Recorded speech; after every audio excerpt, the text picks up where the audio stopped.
அன்பிற்குரிய சகோதர சகோதரிகளே, நேற்றைய தினம் அமெரிக்கா வாழ் சகோதரருடைய கேள்விகளில் ஒரு பகுதியை நம்ம பார்த்தோம். எஞ்சிய பகுதிகளை இன்றைக்கு நம்ம அறிவிப்போடுதான் சொல்லியிருக்கிறோம். அந்த பதிலை தான் நீங்கள் பார்க்க இருக்கிறீங்க. இது சனிக்கிழமை நிகழ்ச்சியினுடைய ஒரு தொடர் என்றால் கேள்வி தொடர் கிடையாது, முழுமையான கேள்வி தான் முடிச்சிருக்கிறோம். அதுக்கு பிறகு உள்ள எஞ்சிய கேள்விகளை இன்றைய தினம் நீங்கள் பார்க்குறீங்க. இன்ஷா அல்லாஹ் இதோட அமெரிக்கா உள்ள எல்லா கேள்விகளும் நிறைவடைந்து விட்டது என்பதை தெரிவித்துக் கொள்கிறோம். முசம்மில்ங்கிறவர் ஃப்ளோரிடா மாகாணத்திலேருந்து கேட்குறாரு. அவர் என்ன கேட்குறாருன்னு கேட்டால், காபிபுன் உஜ்ரா அவர்கள் கூறுகிறார்கள், ரசூலுல்லாஹ் அவர்கள் பிரசங்கத்தில் அருகே வாருங்கள் என்றார்கள். நாங்கள் நெருங்கி வந்தோம். பிரசங்க மேடையின் முதல் படியில் ஏறும் பொழுது ஆமீன் என்றும், இரண்டாவது படியில் ஏறும்போது ஆமீன் என்றும், மூன்றாவது படியில் ஏறும்போது ஆமீன் என்றும் கூறினார்கள். அவர் இறங்கி வந்ததும், அல்லாஹ்வுடைய தூதரே, இதுவரை நாங்கள் கேள்விப்படாத ஒன்றை உங்களிடமிருந்து இன்று கேட்டுள்ளோம் என்று நாங்கள் சொன்னோம். இதுவரைக்கும் இன்றைக்கி இந்த மாதிரி ஆமீனே சொன்னது கிடையாது, இப்போ தான் ஃபஸ்ட் தடவை சொல்கிறீங்க, இப்படி நம்ம கேட்டோம் அப்படிங்கிறாங்க. ரசூலுல்லாஹ் அவர்கள், நான் முதல் படியில் ஏறிய போது ஜிப்ரீல் அவர்கள் என் முன்னால் தோன்றி, அருள்மிகு ரமலான் மாதத்தை அடைந்து மன்னிப்பை பெறாமல் கடந்து சென்றவனுக்கு அழிவு என்று கூறினார்கள். ரமலான் மாதம் வந்தால் மன்னிக்கிற மாதிரி நம்ம வாழ்க்கை அமைச்சிக்கணும்ல, அப்போ அமைச்சிக்கிறாமல் மன்னிப்பு பெறாமல் தொலைச்சி வச்சுன்னு வைங்க, நாசமாக்கிட்டுன்னு வைங்களேன், அவனுக்கு அழிவு என்று ஜிப்ரீல் சொன்னார். அப்போது நான் ஆமீன் என்றேன். இரண்டாவது படியில் ஏறிய போது உங்கள் பெயர், ரசூலுல்லாஹ் பார்த்து, உங்கள் பெயர் சொல்லும்போது யார் ஸலவாத் சொல்லவில்லையோ அவருக்கு அழிவு என்றார். நான் ஆமீன்றேன். ரசூலுல்லாஹ் பார்த்து ஜிப்ரீல் சொல்கிறார், உங்கள் பேரை கேட்டு ஸலவாத்து சொல்லலைன்னா அவருக்கு அழிவு என்று ஜிப்ரீல் சொன்னார், நான் ஆமீன் என்று சொன்னேன். மூன்றாவது படியில் ஏறும்போது யாருடைய வாழ்நாளில் அவரது பெற்றோர் அல்லது அவர்களில் ஒருவர் முதுமையை அடைந்து அவர்களை கவனிக்காமல் சொர்க்கத்தில் நுழைய தவறி விடுகிறாரோ அந்த நபருக்கு அழிவு என்று கூறினார்கள். ஆமீன் என்றேன். ரசூல் அவர்கள் அப்படின்னு இந்த ஹதீஸ் போட்டுட்டு, ரசூல் அவர்கள் ஜிப்ரீல் அவர்கள் துவாவிற்கு ஆமீன் கூறினார்கள். ஜும்மாவில் இமாம் துவா கேட்கும் பொழுது ஆமீன் என்று சொல்லலாமா? குத்பாவில் உள்ள தூண்களில் ஒன்று துவா, தயவு செய்து விளக்கவும் அப்படின்னு கேட்குறாரு. முசம்மில்ங்கிறவர் கேட்குறாரு. அதாவது இவர் சொல்லக்கூடிய ஒரு ஹதீஸ் நிறைய நூல்களில் இருக்கிறது. உதாரணமாக ஹாக்கிமில் இருக்கிறது, அது சரியான ஹதீஸாக தான் இருக்கிறது. தபுரானிலையும் கபீரில் இருக்கிறது, ஹதீஸ் இருக்கிறது. இதில் என்ன விஷயம்னு கேட்டால், ரசூல் ஸல்லல்லாஹு அலைஹி வஸல்லம் அவர்கள் படியில் ஏறும்போது 3 படியில் ஏறும்போது ஆமீன் சொன்னாங்க. எதுக்கு ஆமீன் சொன்னாங்கன்னா, ஜிப்ரீல் ஓதுன துவாவுக்கு ஆமீன் சொன்னாங்க. அந்த சொல்லும்போதே சஹாபாக்கள் என்ன கேட்குறாங்கன்னு கேட்டால், ஒரு காலத்தில் நீங்கள் இப்படி ஆமீன் சொல்லி கேட்டது இல்லையேன்னு கேட்குறாங்க. அப்போ அதான் லைஃப்பில் ஃபஸ்ட்டு தடவை நடந்திருக்கு, ஃபஸ்ட்டும் லாஸ்ட்டும் அதுதான். அப்போ ரசூல் ஸல்லல்லாஹு அலைஹி வஸல்லம் அவர்கள் ஆமீன் சொன்னார்கள் என்பது அவங்களுடைய இதில் எத்தனையோ துவாக்கள் ஓதப்பட்டிருக்குமா இல்லையா, அதுக்கெல்லாம் அவங்க ஆமீன் சொல்லவே கிடையாது. எதுக்கு தான் ஆமீன் சொல்கிறாங்க? இந்த ஒரு தடவை தான் சொல்கிறாங்க.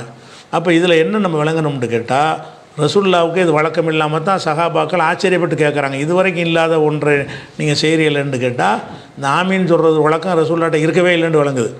அப்போ இந்த ஒரு தடவை தான் செஞ்சுருக்காங்கன்னு பார்க்கும் பொழுது, அப்போ இது பிரத்யேகமாக உள்ள விஷயமாக தான் நம்ம எடுத்துக்கொள்ளணும். என்ன பிரத்யேகம்னா, ஒரு வானவர் அல்லாஹ்வுடைய ஒரு வழிகாட்டுதலோடு தான் ஒரு சொந்தமாக வரமாட்டார்ல. ஜிப்ரீல் அவராக சுயமாக வந்தால் அந்த மாதிரி துவா செய்வார். இந்த 3 விஷயத்தை அல்லாஹ் செய்ய போகிறான்றதுனால தான் என்ன செய்கிறார், அவர் நம்ம செய்கிற துவாவுக்கும் அவங்க செய்கிற துவாவுக்கும் வித்தியாசம். அவங்க சுயமாக ஒன்றும் செய்ய மாட்டாங்க. நம்ம அல்லாஹ் சொல்லாதே நம்ம கேட்போம். ஜிப்ரீல் செய்கிறாருன்னு என்ன செய்வார், அல்லாஹ் சொல்லி அனுப்புனா தான் அவர் செய்வார். அவர் சொந்தமாக ஐடியா கொடுக்க வரமாட்டார். அப்போ ஜிப்ரீல் இந்த 3 துவாவை செய்கிறாருன்னு கேட்டால், அல்லாஹ்வுடைய வழிகாட்டுதலில் அதை செஞ்சார்னு வருகிறது. அதனால ரசூலுல்லாஹ் என்ன செய்கிறாங்கன்னா, ஜிப்ரீல் ஓதுன காரணத்தினால கூட நம்மளும் ஓத முடியாதுல்ல, ஆமீன் தான் சொல்லணும். அவர் ஓதுனார்னா ஆமீன் ஏற்றுக்கொள்வாயாக. ஆமீன் கருத்து என்ன, ஏற்றுக்கொள்வாயாக. மற்ற இடங்கள்லாம் நம்ம தான் துவா செய்யணுமே தவிர, இன்னொருத்தர் செஞ்சு ஆமீன் சொல்வதற்கு ஒன்று சூரத்துல் ஃபாத்தியாவில் சொல்ல வேண்டியிருக்கு, தொழுகையில் இருக்கிறதுனால நம்மளும் அதை ஓத முடியாது, ஆமீன் தான் சொல்ல முடியும். அவ்வளோலாலின்னு ஆமீன்கிறோம். அது போக இன்னொன்று என்னென்னா, இந்த ஜிப்ரீல் சொன்ன ஆமீன் தான். அப்போ நம்ம இதில் என்ன வழங்கலாம்னு கேட்டால், மலக்குமார்கள் நம்மள்ட்ட துவா செஞ்சாங்கன்னு சொன்னால் நம்ம ஆமீன் சொல்லலாம். நம்மள்கிட்ட மலக்குமார்கள் துவா செய்ய போகிறதில்ல, செஞ்சாலும் நம்ம கேட்க போகிறதில்ல. துவா செய்வாங்க, அவங்க செய்கிற துவா நம்ம கேட்க போகிறதில்ல. அப்படிங்கும்போது இந்த ஆமீன் சொல்கிற பிரச்சனை வராது. இந்த ஆமீன் சொல்கிற விஷயம் அது ரசூல் ஸல்லல்லாஹு அலைஹி வஸல்லம் அவர்கள் இந்த ஒரு மலக்கு துவா செஞ்சாங்க என்கிற ஒரு நேரத்தில் தான் ஆமீன் என்று சொன்னார்களே தவிர அதுக்கு முந்தி பிந்திலாம் இருந்திருந்தால் இந்த மாதிரி கேள்வி கேட்டிருக்க மாட்டாங்க. இதுவரைக்கும் இல்லாத ஒன்றை நீங்கள் இப்போ தானே செய்கிறீன்னு கேட்டதில் இருந்து இப்படியான ஒரு பழக்கம் ரசூலுல்லாஹ்ட்ட இல்லைன்னு தான் விளங்குது. இந்த ஆமீன் சொல்கிற வழக்கம் இருந்துச்சுன்னு சொன்னால் இதை ஒரு சாதாரணமாக எடுத்துகிட்டு போயிருப்பாங்க. அப்படி ஒன்றே இதுவரைக்கும் நடந்தது இல்லையே அப்படின்னு கேட்டதில் இருந்து இந்த ஆமீன் சொல்கிறது என்பது இது பிரத்யேகமான ஒரு விஷயம், இந்த ஒரு விஷயத்துக்கு மட்டும் உள்ளது. இது நமக்கெல்லாம் கிடைக்காது. நம்மளுக்கெல்லாம் மலக்குகள் துவா செஞ்சு நம்ம கேட்க போகுது. இதில் நம்ம ரசூலுல்லாஹ்வுடைய பிரத்யேக சிறப்புக்குரியதாக வருமே தவிர நமக்கு மலக்குமார்கள் துவா செய்வாங்க, எல்லாருக்கும் துவா செய்வாங்க. அந்த துவா நம்ம கேட்காது. நம்ம கேட்டதை நாம சொல்ல போகிறோம். மலக்குமார்களுடைய துவா யார் கேட்க முடியுதோ அவங்க மலக்குமார்கள் துவா செய்யும்போது அவங்க ஆமீன் சொல்லுவாங்க அப்படிங்கிற ஒரு தகவலாக எடுத்துக்கணுமே தவிர ரசூலுல்லாஹ்வுக்கு மாத்திரம் பிரத்யேகமாக உள்ள ஒரு விஷயத்தை நம்ம பொது சட்டமாக எடுத்துக்கிற முடியாது. ரசூலுல்லாஹ்வுக்கு மட்டும்தான் நான் மலக்கு துவா செய்கிற கேட்கும், நமக்கெல்லாம் கேட்காது தானே, இது அவங்களுக்கு மாத்திரம் பிரத்யேகமாக உள்ளது தானே. அப்படிங்கிறதுனால இதை வச்சுக்கிட்டு ஒவ்வொருத்தருக்கும் ஆமீன் சொல்லணும்னு சொல்ல முடியாது. எத்தனை துவாக்கள் ரசூலுல்லாஹ்வுடைய வாழ்நாளில் எத்தனை துவாக்கள் மெம்பர்லேருந்து ஓதி இருக்கிறாங்க. மலைக்கா ஓதி இருக்கிறாங்க, பல கஷ்டங்களுக்கு ஓதி இருக்கிறாங்க, தொழுகைக்கு பிறகு அவங்க தனியாக ஓதி இருக்கிறாங்க, பல துவாக்கள் வேறு சந்தர்ப்பங்களில் ஓதி இருக்கிறாங்க. எப்போவாச்சும் ஓதும்போது ஆமீன் சொல்லுங்கன்னு சொன்னார்களா? அப்போ மக்கள் சொன்னார்களாண்டா இல்லவே இல்லை. மற்ற சந்தர்ப்பங்கள்லாம் ஆமீன் சொன்னதுக்கு எந்த ஒரு ஆதாரமும் கிடையாது. 1-2 இருந்தாலும் பலவீனமாக இருக்குது. அதனால் இதை வச்சுக்கிட்டு என்ன செய்யக்கூடாதுன்னா கூட்டுத்துவா இருக்குங்கிறதுக்கு ஆதாரமாக காட்டக்கூடாது. அடுத்தது மொஹிதீன் ஹனீஃபா கேட்குறாரு, சிக்காகோவிலேருந்து கேட்குறாரு, கெட்ட கனவுகளுக்கு நம்ம என்ன செய்ய வேண்டும், எப்படி நடந்து கொள்ள வேண்டும்னு கேட்குறாரு. ஒரு ராத்திரியில் ஒரு கனவு காண்றோம், கெட்ட கனவும் நமக்கு படுகிறது, அது நம்ம என்ன செய்யணும் அப்படின்னு கேட்குறாரு. இது குறித்து புகாரியில் 7044வது ஹதீஸில் இருக்கிறது. ரசூலுல்லாஹ் சொல்கிறாங்க, ஒய்தா ரஆ மா யக்ரஹு, ஒரு மனிதர் கனவு காணுகிறாரு, கனவில் அவருக்கு பிடிக்காத ஒன்றை கண்டால், வெறுக்கத்தக்க ஒன்றை கண்டால், ஃபல்யதாவது பில்லாஹி மின் ஷர்ரிஹா, அதன் தீங்கை விட்டும் அல்லாஹ்விடத்தில் ஒரு பாதுகாப்பு தேடிக்கொள்ளட்டும். மின் ஷர்ரி ஷைத்தானி, ஷைத்தானின் தீங்கை விட்டு பாதுகாப்பு தேடிக்கொள்ளட்டும். ஒல் எத்துஃபுல் சலாத்தன், 3 முறை துப்பி விடட்டும். துப்பிட்டு என்ன செய்யணும், அல்லாட்ட பாதுகாப்பு தேடிக்கொள்ளணும். மேலும் உலாயு ஹத்தீஸ் ஆகதன், யாருக்கும் சொல்லவும் கூடாது. கெட்ட கனவை கண்டால் ஒருத்தருக்கும் சொல்லக்கூடாது. இப்படி நடந்து கொண்டால் பொய்னகா லந்த லுர்ரஹு, அது ஒருபோதும் தீங்கை அழிக்கவே அழிக்காது அப்படின்னு ரசூலுல்லாஹ் சொல்கிறாங்க. அப்போ ஒரு கெட்ட கனவை கண்டால் நம்ம என்ன செய்யணும்னு கேட்டால், இறைவா இதன் தீங்கிலிருந்து என்னை காப்பாற்றுவாயாக, இறைவா ஷைத்தானின் தீங்கிலிருந்து காப்பாற்றுவாயாக இப்படின்னு சொல்லிவிட்டு 3 தடவை இப்படி துப்பிடணும். துப்பிடணும். துப்பிட்டு யாருக்கும் சொல்லவே கூடாது. அப்போ இது ஒரு பரிகாரம். அதை கெட்ட கனவு கண்டால் அல்லாட்டிருந்து என்ன செய்ய உடனே எந்திரிச்சு, இறைவா இதிலேருந்து இதனுடைய தீங்கிலிருந்து என்னை காப்பாற்று, ஷைத்தானுடைய தீங்கிலிருந்து காப்பாற்றுன்னு சொல்லிவிட்டு 3 முறை துப்பி விடட்டும், யாருக்கும் சொல்ல வேண்டாம். இதை நீ கடைப்பிடிக்கணும். இது மட்டும் இல்லாமல் இன்னும் சிலதும் இருக்கிறது. அது புகாரில் 3292 இருக்கிறது. ஃபைதா ஹலம அஹதுக்கும் ஹொல்மன் யஹாஃபு, ஒருத்தன் பயப்படுற மாதிரி ஒரு கனவை கண்டானையானால் ஃபல் எபுசுகான் எசாரிஹி, இடது பக்கமாக துப்பட்டும். அங்கே துப்பட்டும்னு மட்டும் வருகிறது. இதில் கூடுதல் விளக்கம் என்ன வருதுன்னு கேட்டால், இடது புறமாக என்ன செய்யணும், இப்போ துப்பிடணும். துப்பிட்டு ஒல்லியத்தாவது பில்லாஹி மின் ஷர்ரிஹா, அதன் தீங்கை விட்டும் அல்லாட்ட என்ன செய்யணும், பாதுகாப்பு தேட வேண்டும், அது தீங்கு செய்யாது. அப்போ இதில் என்னென்னா இடது பக்கம்ங்கிறது கொஞ்சம் கூடுதலாக சேர்ந்து வந்திருக்குது. அடுத்தது முஸ்லீமில் வரக்கூடிய ஹதீஸில் என்ன வருதுன்னு கேட்டால், ஃபைதார் ஆகதுக்கும் மா எக்ரஹு, ஒருவருக்கு பிடிக்காத ஒரு கனவை கண்டார் என்று சொன்னால் ஃபொல்லியக்கும் ஃபொல்லியு சல்லி, எந்திரிச்சு தொழட்டும்ங்கிறது குறைஞ்சபட்ச அளவு 2 ரக்காத். அப்போ கனவு கண்டா என்ன செய்யணும், எந்திரிச்சு ஒழு சென்று தொழுக ஆரம்பிச்சிடணும். அப்போ இதை சேர்த்துக்கிறனதில் பாதுகாப்பு தேடிக்கிறணும்னு சொன்னாங்கல்ல, பாதுகாப்பு தேடிக்கிறேன்னு, இந்த கனவின் கேடை விட்டும் பாதுகாப்பு தேடுகிறேன், ஷைத்தானின் தீங்கை விட்டும் பாதுகாப்பு தேடுகிறேன்னு கேட்கணும். எப்போ கேட்கணும்னு கேட்டால் தொழுதுட்டு கேட்கணும். அப்போ ஃபொல்லியக்கும் எழுந்து ஃபொல்லியு சல்லி, அவர் தொழட்டும். அப்போ கனவு கண்டவொன்னே எந்திரிச்சு முழிப்பு வந்தவுடனே ஒழு செய்து 2 ரக்காத் தொழுதுறணும். உலாய் ஹத்தீஸ் பிஹன் நாசை, இதை மக்களுக்கு சொல்ல வேண்டாம் அப்படிங்கிறான். அப்போ இதில் ஒரு விஷயம் ஆடாயிக்கிச்சு, இதை சேர்த்துக்கிறேன்னு. இப்போ தொழுதை விட்டு என்ன செய்யணும், அல்லாட்ட பாதுகாப்பு தேடணும். அதே முஸ்லீமில் ரசூலுல்லாஹ் சொல்கிறாங்க, ஒரு மனிதர் என்ன செய்கிறாருன்ற, அல்லாஹ்வுடைய தூதரே, நான் கனவுல என் தலையை வெட்டி போட்ட மாதிரி கனவு காண்றேன். வெட்டி போட்டவுடனே என் தலை ஓடுது, தலையை பிடிக்கிறக்கு நான் ஓடுறேன், இப்படியான ஒரு கனவு கண்டேன் அப்படின்னு அவர் சொல்கிறார். அப்போ ரசூலுல்லாஹ் சொல்கிறாங்க, லா துஹ்பிர், நீ யாருக்கும் சொல்லாத, பித்தலா உபி ஷைத்தானி பிகெஃபில் மனம், கனவுல ஷைத்தான் உன்னோட விளையாடுற விஷயத்தையெல்லாம் யார்ட்டையும் சொல்லிக்கிறாத. அப்போ இந்த மாதிரி பைத்தியகாரத்தனமான ஒரு கனவை கண்டோன்னு வைங்க, கண்டோம்னு சொன்னால் எவன்கிட்டயே சொன்னீங்கன்னா அதுக்கு பலன் சொல்கிறேன்னு சொல்லி உங்களுக்கு மன உளைச்சலுக்கு ஆளாக்கிடுவாங்க. யார்கிட்டயா சொன்னீங்கன்னா, ஓ அந்த கனவா, இந்த கனவுக்கு அப்படி வந்துருமே, அந்த கனவுக்கு இப்படி வந்துருமே, நம்ம அப்படி அப்செட் ஆகி போயிடுவோம். ஏதோ யாருக்கும் சொல்லாதன்னு காரணம் என்னென்னு கேட்டால், சொன்னால் மனிதன் இப்படி செய்வான்னு தெரியுமில்ல, சொன்னால் என்ன செய்வாங்கன்னா ஆளாளுக்கு பலன் சொல்ல ஆரம்பிச்சிருவாங்க. இந்த கனவுக்கு அப்படி கனவு வரவே கூடாதுங்க, பயங்கரமான கனவு கண்டுட்டீங்களங்க, உங்கள் லைஃபே வீணாக போயிட வேண்டான்னு வைங்க, அதுவே உங்களை படுக்கையில் வீழ்த்திடும். அதனால் கனவுகளை பொறுத்த வரைக்கும் இந்த மாதிரி கெட்ட கனவு, சைத்தான் போன்ற நம்மளை கிறுக்கு விளையாட்டு கனவு, இந்த மாதிரி கனவுகளை கண்டால் என்ன செய்யணும், அலட்சியப்படுத்திட்டு போயிடணும். யார்ட்டையும் சொல்லக்கூடாது கூடாது. 2 ரகா தொழுவணும், அல்லாட்ட பாதுகாப்பு தேடணும், சைத்தானோட பாதுகாப்பு தேடணும், அதோட இடது பக்கம் துப்பிடணும், அதோடு முடிஞ்சு வச்சு கதை. ஷஃபீக் வந்து கேட்குறார், எங்கள் தந்தைக்கு 20 லட்சம் மருத்துவ செலவு செய்து ஆப்ரேஷன் செய்தால் சில மாதங்கள் உயிருடன் இருப்பார் என்று மருத்துவர் சொல்லிவிட்ட நிலையில் அவ்வளவு செலவு செய்து மருத்துவம் செய்து கட்டாயமா, செய்யாவிட்டால் குற்றமாகுமா? வீடு உட்பட எங்கள் மொத்த சொத்து மதிப்பு இந்திய ரூபாயில் 25 லட்சம் இருக்கும். அவரது இறுதி நாட்களில் தினமும் ஒரு ஊசி போட வேண்டும். அதன் விலை 8000 என்று கூறினார்கள்.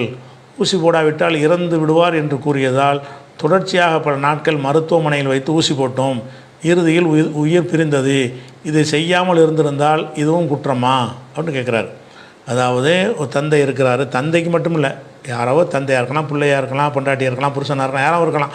ஒருவர் நீங்கள் கவனிக்க கடமைப்பட்ட ஒருவருக்கு என்ன செய்கிறது, உடல்நிலை சரியில்லை. உடல்நிலை சரியில்லைங்கும் பொழுது அதுக்கு பெரிய செலவை இழுத்து விடுறதுக்கு மருத்துவர்கிட்ட போனால் என்ன செய்கிறாங்க, இந்த சிகிச்சை பண்ணால் தான் 20 லட்ச ரூபா செலவு பண்ணால் தான் உங்கள் தந்தையை காப்பாற்ற முடியும்னு சொல்கிறாங்க. அப்படி சொன்னார்களே, ஆனால் அதை செய்யணுமா, செய்யாமல் இருந்தால் குற்றமாகுமான்ட்டு கேட்குறீங்க. இதில் கவனிக்க வேண்டிய விஷயம் என்னென்னு கேட்டால், எந்த ஒரு விஷயமுமே மார்க்கத்தில் ஒரு பொதுவான ஒரு அடிப்படை இருக்குது. இந்த மாதிரியான விஷயங்களுக்கெல்லாம் தீர்வு செய்வதற்கு இஸ்லாத்தில் ஒரு பொதுவான ஒரு விதி இருக்குது. அது என்ன விதி என்று கேட்டால், எந்த ஒரு ஆத்மாவையும் சக்திக்கு மீறி அல்லாஹ் சிரமப்படுத்துவது கிடையாது. இது பொதுவான விதி. எந்த காரியத்துக்கும் இது பொருந்தும். எந்த காரியமாக இருந்தாலும் சரி, நம்ம சக்திக்கு மீறி செய்யணுங்கிற ஒரு விஷயமே இன்னும் இல்லை, மார்க்கத்தில் கிடையவே கிடையாது. அதில் அப்படி இருக்கும் பொழுது நீங்கள் 20 லட்ச ரூபா செலவு செய்கிறது உங்களுக்கு சக்திக்கு ஏழுமா? உங்களுக்கு 20 லட்ச ரூபாலாம் டீ குடிக்கிற காசு மாதிரின்ட்டு இருக்கிற எத்தனை பேர் இருப்பாங்க. அந்த நிலையில் இருப்பார்களே, ஆனால் அவங்க கண்டிப்பாக செலவு செஞ்சு தான் ஆகணும். 2 நாளைக்கு ஒரு உசுரோடு இருப்பாருன்னா கூட என்ன செய்யணும், அந்த 2 நாளைக்காக வேண்டி நீங்கள் செலவழிக்க தான் வேணும். 2 கோடி கூட செலவழிக்கலாம். எப்போ செலவழிக்கலான்னு கேட்டால், அது உங்களுக்கு இயலுமானதாக இருந்தால் தான். உங்களுக்கு இயலுமான உங்கள் சக்திக்கு உட்பட்டு இருந்தால் தான் நீங்கள் செய்கிறது கடமை. 20 லட்ச ரூபாய்க்கு நான் எங்கே போகிறதுன்னு சொல்லி என்ன செய்யக்கூடாது. அப்போ அந்த நிலையில் இருந்தீங்கன்னு சொன்னால், அதுக்காக வேண்டிய 20 லட்ச ரூபாங்கிற அவ்வளோ பெரிய தொகை உங்களுக்கு சம்பாரித்து கொடுக்கவும் இயலாது. இப்போ யார்கிட்டையும் என்ன செய்ய முடியாது, சும்மா கேட்கலாம், உதவி மாதிரி கேட்கலாம். உதவி கிடைக்கலன்னு சொன்னால், கடன் வாங்கி அவ்வளோ பெரிய தொகையெல்லாம் கடன் வாங்கி செஞ்சால் கொடுக்க இல்லாமல் போயிடும். அப்போ என்ன செய்யணும்னா, சக்தி இல்லையா, இல்லை எனக்கு ஏலாது, நான் பாட்டுக்கு 20 லட்ச ரூபா 30 லட்ச ரூபா கடன் வாங்கி செலவு பண்ணிட்டு அவர் மோத போன பிறகு என்னை பிடிப்பாங்க, நான் எப்படி சம்பாரித்து காலமெல்லாம் நான் கடனாளியாக இருப்பேன் அப்படின்னு ஒருத்தன் வழங்கலாம்ல.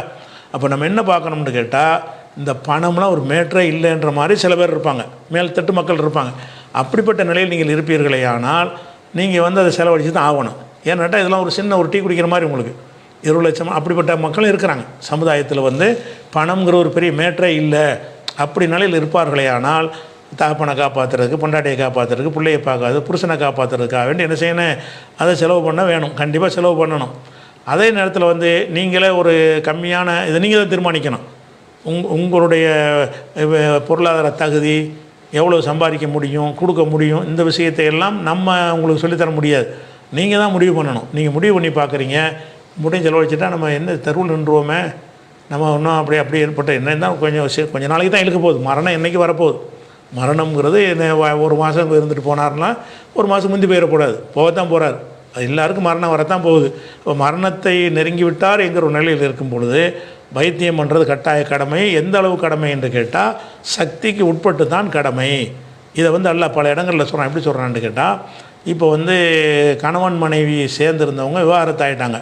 விவாகரத்தாயும் போது பிள்ளைக்கு பால் குடி பிள்ளை இருக்குது, அந்த குழந்தைக்கு பால் கொடுக்க வேண்டியிருக்கு. அந்த பால் கொடுக்கும்போது எல்லாம் என்ன செய்கிறான்னு கேட்டால், அந்த பெண்ணுக்கு நீங்கள் என்ன செய்யணும், பால் கொடுக்குற காரணத்தினால அந்த பால் கொடுக்குற மனைவி இப்போ கிடையாது தானே. மனைவியாக இருக்கிற வரைக்கும் நீங்கள் அவளுக்கு ஒன்றும் பிரச்சனை இல்லை. மனைவி இல்லாமல் ஆன பிறகு, விவாகரத்தான பிறகு அந்த குழந்தைக்கு பால் கொடுத்தீங்கன்னு சொன்னால், வளல் மூலூது இலகு, தகப்பனுக்கு கடமை இருக்கிறது. ரிசுக்கு உண்ண கிசுவத்து உண்ண பில் மாறும், அழகான முறையில் அவங்களுக்கு உணவும் உடையும் கொடுப்பது கடமை. மனைவியாக இல்லாட்டாலும் குழந்தையின் தாய் என்கிற வகையில் அவங்களுடைய உணவுக்கு நம்ம பொறுப்பேற்றுக்கொள்ளணும், அவங்களுடைய உடைக்கு நம்ம பொறுப்பேற்றுக்கொள்ளணும். இதை சொல்லிவிட்டு லாத்து கொல்லஃபு நஃப்ஸுன் இல்லா உஸாஹா, எந்த ஆத்மாவையும் சக்திக்கு மீறி நம்ம சிரமம் கொடுக்க மாட்டோம். வலாத்துல்லார் வாலிதத்துன் பி வலதிகா ஒலா மௌலுதுன் லஹு பி வலதிஹி, எந்த ஒரு தாயும் தன் பிள்ளையினால் கஷ்டத்துக்கு உள்ளாக்கப்பட மாட்டாள், எந்த ஒரு தந்தையும் தன்னுடைய பிள்ளையினால் ஒருத்தனுக்கு கஷ்டங்கிறது கொடுக்கப்பட மாட்டாது. ஏழும்டா தான். அது தாய்க்கு பால் கொடுக்க சொல்கிறீங்க, கொடுக்க காசு இல்லை, அதுக்கு உணவு உடைய எல்லாம் கொடுக்க சொல்கிறான், என்கிட்ட அவ்வளோ இல்லைன்னு விட்டுரு. இருந்தால் தான் செய்யணுமே தவிர எந்த ஒரு ஆத்மாவையும் தாய்க்கும் சக்திக்கு மீறி நம்ம சிரமம் கொடுக்க மாட்டோம். பிள்ளையினால் தாயும் சிரமப்படக்கூடாது, அதே பிள்ளையினால் தந்தையும் சிரமப்படக்கூடாது. சிரமங்கிறதான் முக்கியம் அப்படிங்கிறது 2:233 வசனத்தில் எல்லாம் சொல்லுகிறான். அதே மாதிரி 2:286 வசனத்தில் லா யுகல்லிஃபுல்லாஹு நஃப்ஸன் இல்லா உஸாஹா, எந்த ஆத்மாவையும் சக்திக்கு மீறி எல்லாம் சிரமப்படுத்த மாட்டான். லஹா மா கசபத், அவங்க செஞ்ச நன்மை அவங்களுக்கு, வலைஹா மக்தசபத், அவங்க செஞ்ச தீமை அவங்களுக்கு. ரப்பனா, எங்கள் இறைவா, லா துஆஹிதுனா இன்ன சீனா வக்தானா, நாங்கள் மறதியாகவோ தவறாகவோ செய்து விட்டால் எங்களை பிடித்து விடாதே. ரப்பனா உலா தஜால் அலைனா உலா தஹமில் அலைனா ஈஸ்வரன் கமா ஹமல் தொகர் அல்லதின் மின் கபுலினா, எங்களுக்கு முன்னுள்ளவர்களுக்கு சுமத்தியது போன்ற சிரமத்தை எங்களுக்கு சுமத்தி விடாதே. உலாத்து ஹம்மில்னா மாலா தாக்கத்தலனா பிஹி, எங்களுக்கு எதுக்கு சக்தி இல்லையோ அந்த ஒரு காரியத்தை எங்கள் மீது சுமத்தி விடாதே அப்படின்றலாம் அல்லாஹ் துவா செய்ய சொல்கிறான் 2:286. இதில் பல விஷயங்கள் நமக்கு எல்லாம் கற்றுத்தரான். என்ன கற்றுத்தரான்னு கேட்டால், அல்லாவும் எந்த ஒரு ஆத்மாவையும் சக்திக்கு மீறி சிரமப்படுத்த மாட்டான்.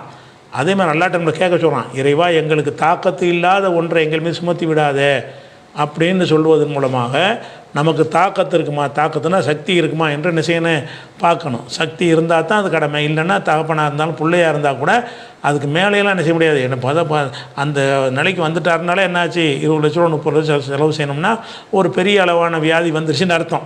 அதனுடைய ட்ரீட்மெண்ட் குறுகிய காலத்துக்கு கொஞ்சம் கூடுதலாக இருக்க வாய்ப்பு இருக்குது, அவ்வளோதான். அது செஞ்சு வாய்ப்பு இல்லாமல் போயிடும். அப்படிப்பட்ட ஒரு விஷயத்துக்கு உங்களுடைய வாழ்க்கையை பணையம் வச்சு செலவழிக்கணுமா? என்றைக்கு இருந்தாலும் மூத்தா போய் இஸ்லாமுடைய அடிப்படை என்ன, எல்லோரும் நல்லாட்ட போய் சேர போகிறோம், அது முடிஞ்ச அளவு உதவி வைத்தியம் பண்ணுவோம், அதுக்கு மேலே போனால் போயிட்டு போகுது, இதான இஸ்லாம். அந்த அடிப்படையில் என்ன செய்யணும்னு கேட்டால், உங்களோட சக்தியை நீங்கள் தீர்மானிச்சுட்டு என்ன செய்யணும், அதே மாதிரி இருக்கணும். அதே மாதிரி நோன்பு பற்றி எல்லாம் சொல்லும் பொழுது, நீங்கள் பிரயாணத்தில் இருக்கிறீங்க, நோயாளியாக இருக்கிறீங்க, அப்போ என்ன செய்யுங்க, வேறு நாளில் வச்சுக்கிறங்க அப்படின்னு சொல்லிவிட்டு அல்லாஹ் சொல்கிறான், யுரீதுல்லாஹு பிக்குமுல் யுஸ்ர, அல்லாஹ் உங்களுக்கு லேசத்தான் நாடுகிறான். ஒலா யுரீது பிக்குமுல், இது நோன்புக்கு சொன்ன விஷயமாக இருந்தாலும் இந்த தத்துவம் ஒரு இஸ்லாமிய அடிப்படை. இது என்ன தத்துவம்? யுரீதுல்லாஹு பிக்குமுல் யுஸ்ர, அல்லாஹ் உங்களுக்கு லேசை நாடுகிறான். ஒலா யுரீது பிக்குமுல் உஸ்ர, கஷ்டத்தை எல்லாம் நாடவில்லை. அதுக்கு பிரயாணத்துலேயும் நோன்பு வைக்கின்னா வைக்க தான் வந்தீங்க, நான் உங்களுக்கு கஷ்டம் தர விரும்பலை. நோயாளியாக இருந்தாலும் நோன்பு வச்சு தான் ஆகணும்னு நான் சொன்னால் நீங்கள் வச்சு தான் ஆகணும், நான் அப்படி சொல்ல மாட்டேன். உங்களுக்கு லேசானதை தான் நாடுறேங்கிறான். அப்போ லேசானது நாடக்கூடிய இறைவன் உங்களுக்கு கஷ்டமான ஒன்றை செய்ய முடியாது விட்டால் அல்ல கேள்வி கேட்பானா? உங்களுக்கு 40 லட்ச ரூபா செஞ்சு கடன் வாங்கியெல்லாம் செய்யணுங்கிற அளவுக்குலாம் உங்களுக்கு முடியாது. அப்படி நிலையிலேருந்து வாப்பாவுக்கு கவனிக்காமல் விட்டீங்கன்னு சொன்னால் அது அல்ல கேள்வி கேட்க மாட்டான். என்ற உங்களுக்கு சக்தி இல்லை, அல்ல லேசை நாடுகிறான், கஷ்டத்தை நாட மாட்டான். அதே மாதிரி அல்லாஹ் சொல்லும்போது ஜிஹாது செய்கிறது, போர் செய்கிறத பற்றி சொல்லும் பொழுது, ஒமாஜால அலைக்கும் ஃபித்தீன் மின் ஹரஜின், உங்களுக்கு இந்த மார்க்கத்தில் எந்த சிரமத்தையும் எல்லாம் ஏற்படுத்தவில்லை. இந்த மார்க்கத்தில் சிரமங்கிறதுக்கே வேலை கிடையாது. உன் சக்திக்கு மீறி இழுத்து போட்டுக்கிட்டு செய்யின்ற எந்த ஒரு கட்டளையும் இஸ்லாத்தில் கிடையாது. அதனால் இதிலேருந்து நம்ம என்ன செய்ய விளங்கிற வேண்டி இருக்குது. அதே மாதிரி அவ்வளோதான். அதனால் நீங்கள் மருத்துவத்துக்கு செலவு செய்தல் என்பது அவரவர் தீர்மானிக்க வேண்டியது. நமக்கு சக்தி இருக்காது, 20 லட்ச ரூபா செலவழிக்க சொல்கிறாங்க, எல்லா வீடு வாசலாம் விற்றா கூட செலவழிக்க முடியாது, விற்றுட்டா கூட நம்ம திருவண்ணிக்க வேண்டி வந்திருக்கேன். இந்த 20 லட்ச ரூபா இது ஒரு கடனை வாங்கினா கூட பிரட்டி கொடுக்குற அளவுக்கு நம்ம வருமானம் தெரியுமில்ல, நமக்கு மாத சம்பளம் இவ்வளோ தான் வருதுங்கும் போது இதை வைத்து நம்ம வாழ்க்கையெல்லாம் தேவைகள்லாம் பூர்த்தி செஞ்சுட்டு அந்த கடனுக்கு எடுத்து வைக்க இயலுமான்னு நீங்கள் ஒரு மதிப்பீடு உங்களுக்கு பண்ண முடியுமில்ல? மதிப்பீடு பண்ணுங்கள். இதெல்லாம் ஒரு சாதாரண ஒரு 2 மாதத்தில் 20 லட்ச ரூபா பிரட்டிடுவேன், அப்படிப்பட்ட நீங்கள் ஆளாக இருந்தீங்கன்னா நீங்கள் செஞ்சு தான் ஆகணும். அம்மா இதெல்லாம் பெரிய கற்பனை கூட பண்ண முடியாத ஒரு தொகைன்னா விட்டுருங்க சாமி. இயற்கையான அதுக்கு தகுந்த மாதிரி வைத்தியங்கள், நாட்டு வைத்தியம், அதாவது மருத்துவத்தில் சொல்லுவாங்க ஒரு ஆறுதல் வைத்தியம்னு சொல்லுவாங்க. வைத்தியத்தில் சிலது வைத்தியத்துக்காக செய்கிறது, சிலது ஒரு ஆத்ம திருப்திக்காக வேண்டி நம்மளை பார்க்குறாங்க, நம்மளை விட்டுட்டு போகலை அப்படிங்கிற மாதிரி அந்த தகப்பன் நோயாளியாக இருக்கார், டாக்டர்லாம் சொல்லிடுவாங்க தான் போயிடுவார், இருந்தாலும் என்ன செய்யுங்க, ஏதாவது பாத்தியாத்தியாக ஓதி சொல்லிக் கொடுப்பாங்க. இந்த டாக்டர்லாம் அப்படி சொல்லிக் கொடுப்பாங்க, ஏதாவது மாய மந்திரம் ஏதாவது பாருங்கள், இல்லைனா ஒரு நாட்டு வைத்தியம் எந்தையாவது பார்த்துக்கிட்டுறீங்க, நம்மளை கவனிக்கிறாருன்னு நினைக்குவார், நம்மளை அம்போன்னு விட்டாங்கன்னு வரக்கூடாது, நம்பிக்கை விட்டுறதுக்காக என்ன செய்வாங்கன்னு கேட்டால் இதுக்கு பேர் ஆறுதல் வைத்தியம்ங்கிறது. கைவிட்ட ஆட்களுக்கு இப்படி ஐடியா சொல்லி கொடுப்பாங்க. என்ன சொல்லுவாங்க, அவர் முடியாமல் போயிட்டார், என்ன மருந்தும் தேராதுங்க, இருந்தாலும் என்ன செய்யுங்க, அதில் லேகியத்தை வாங்கி கொடுத்துட்றீங்க.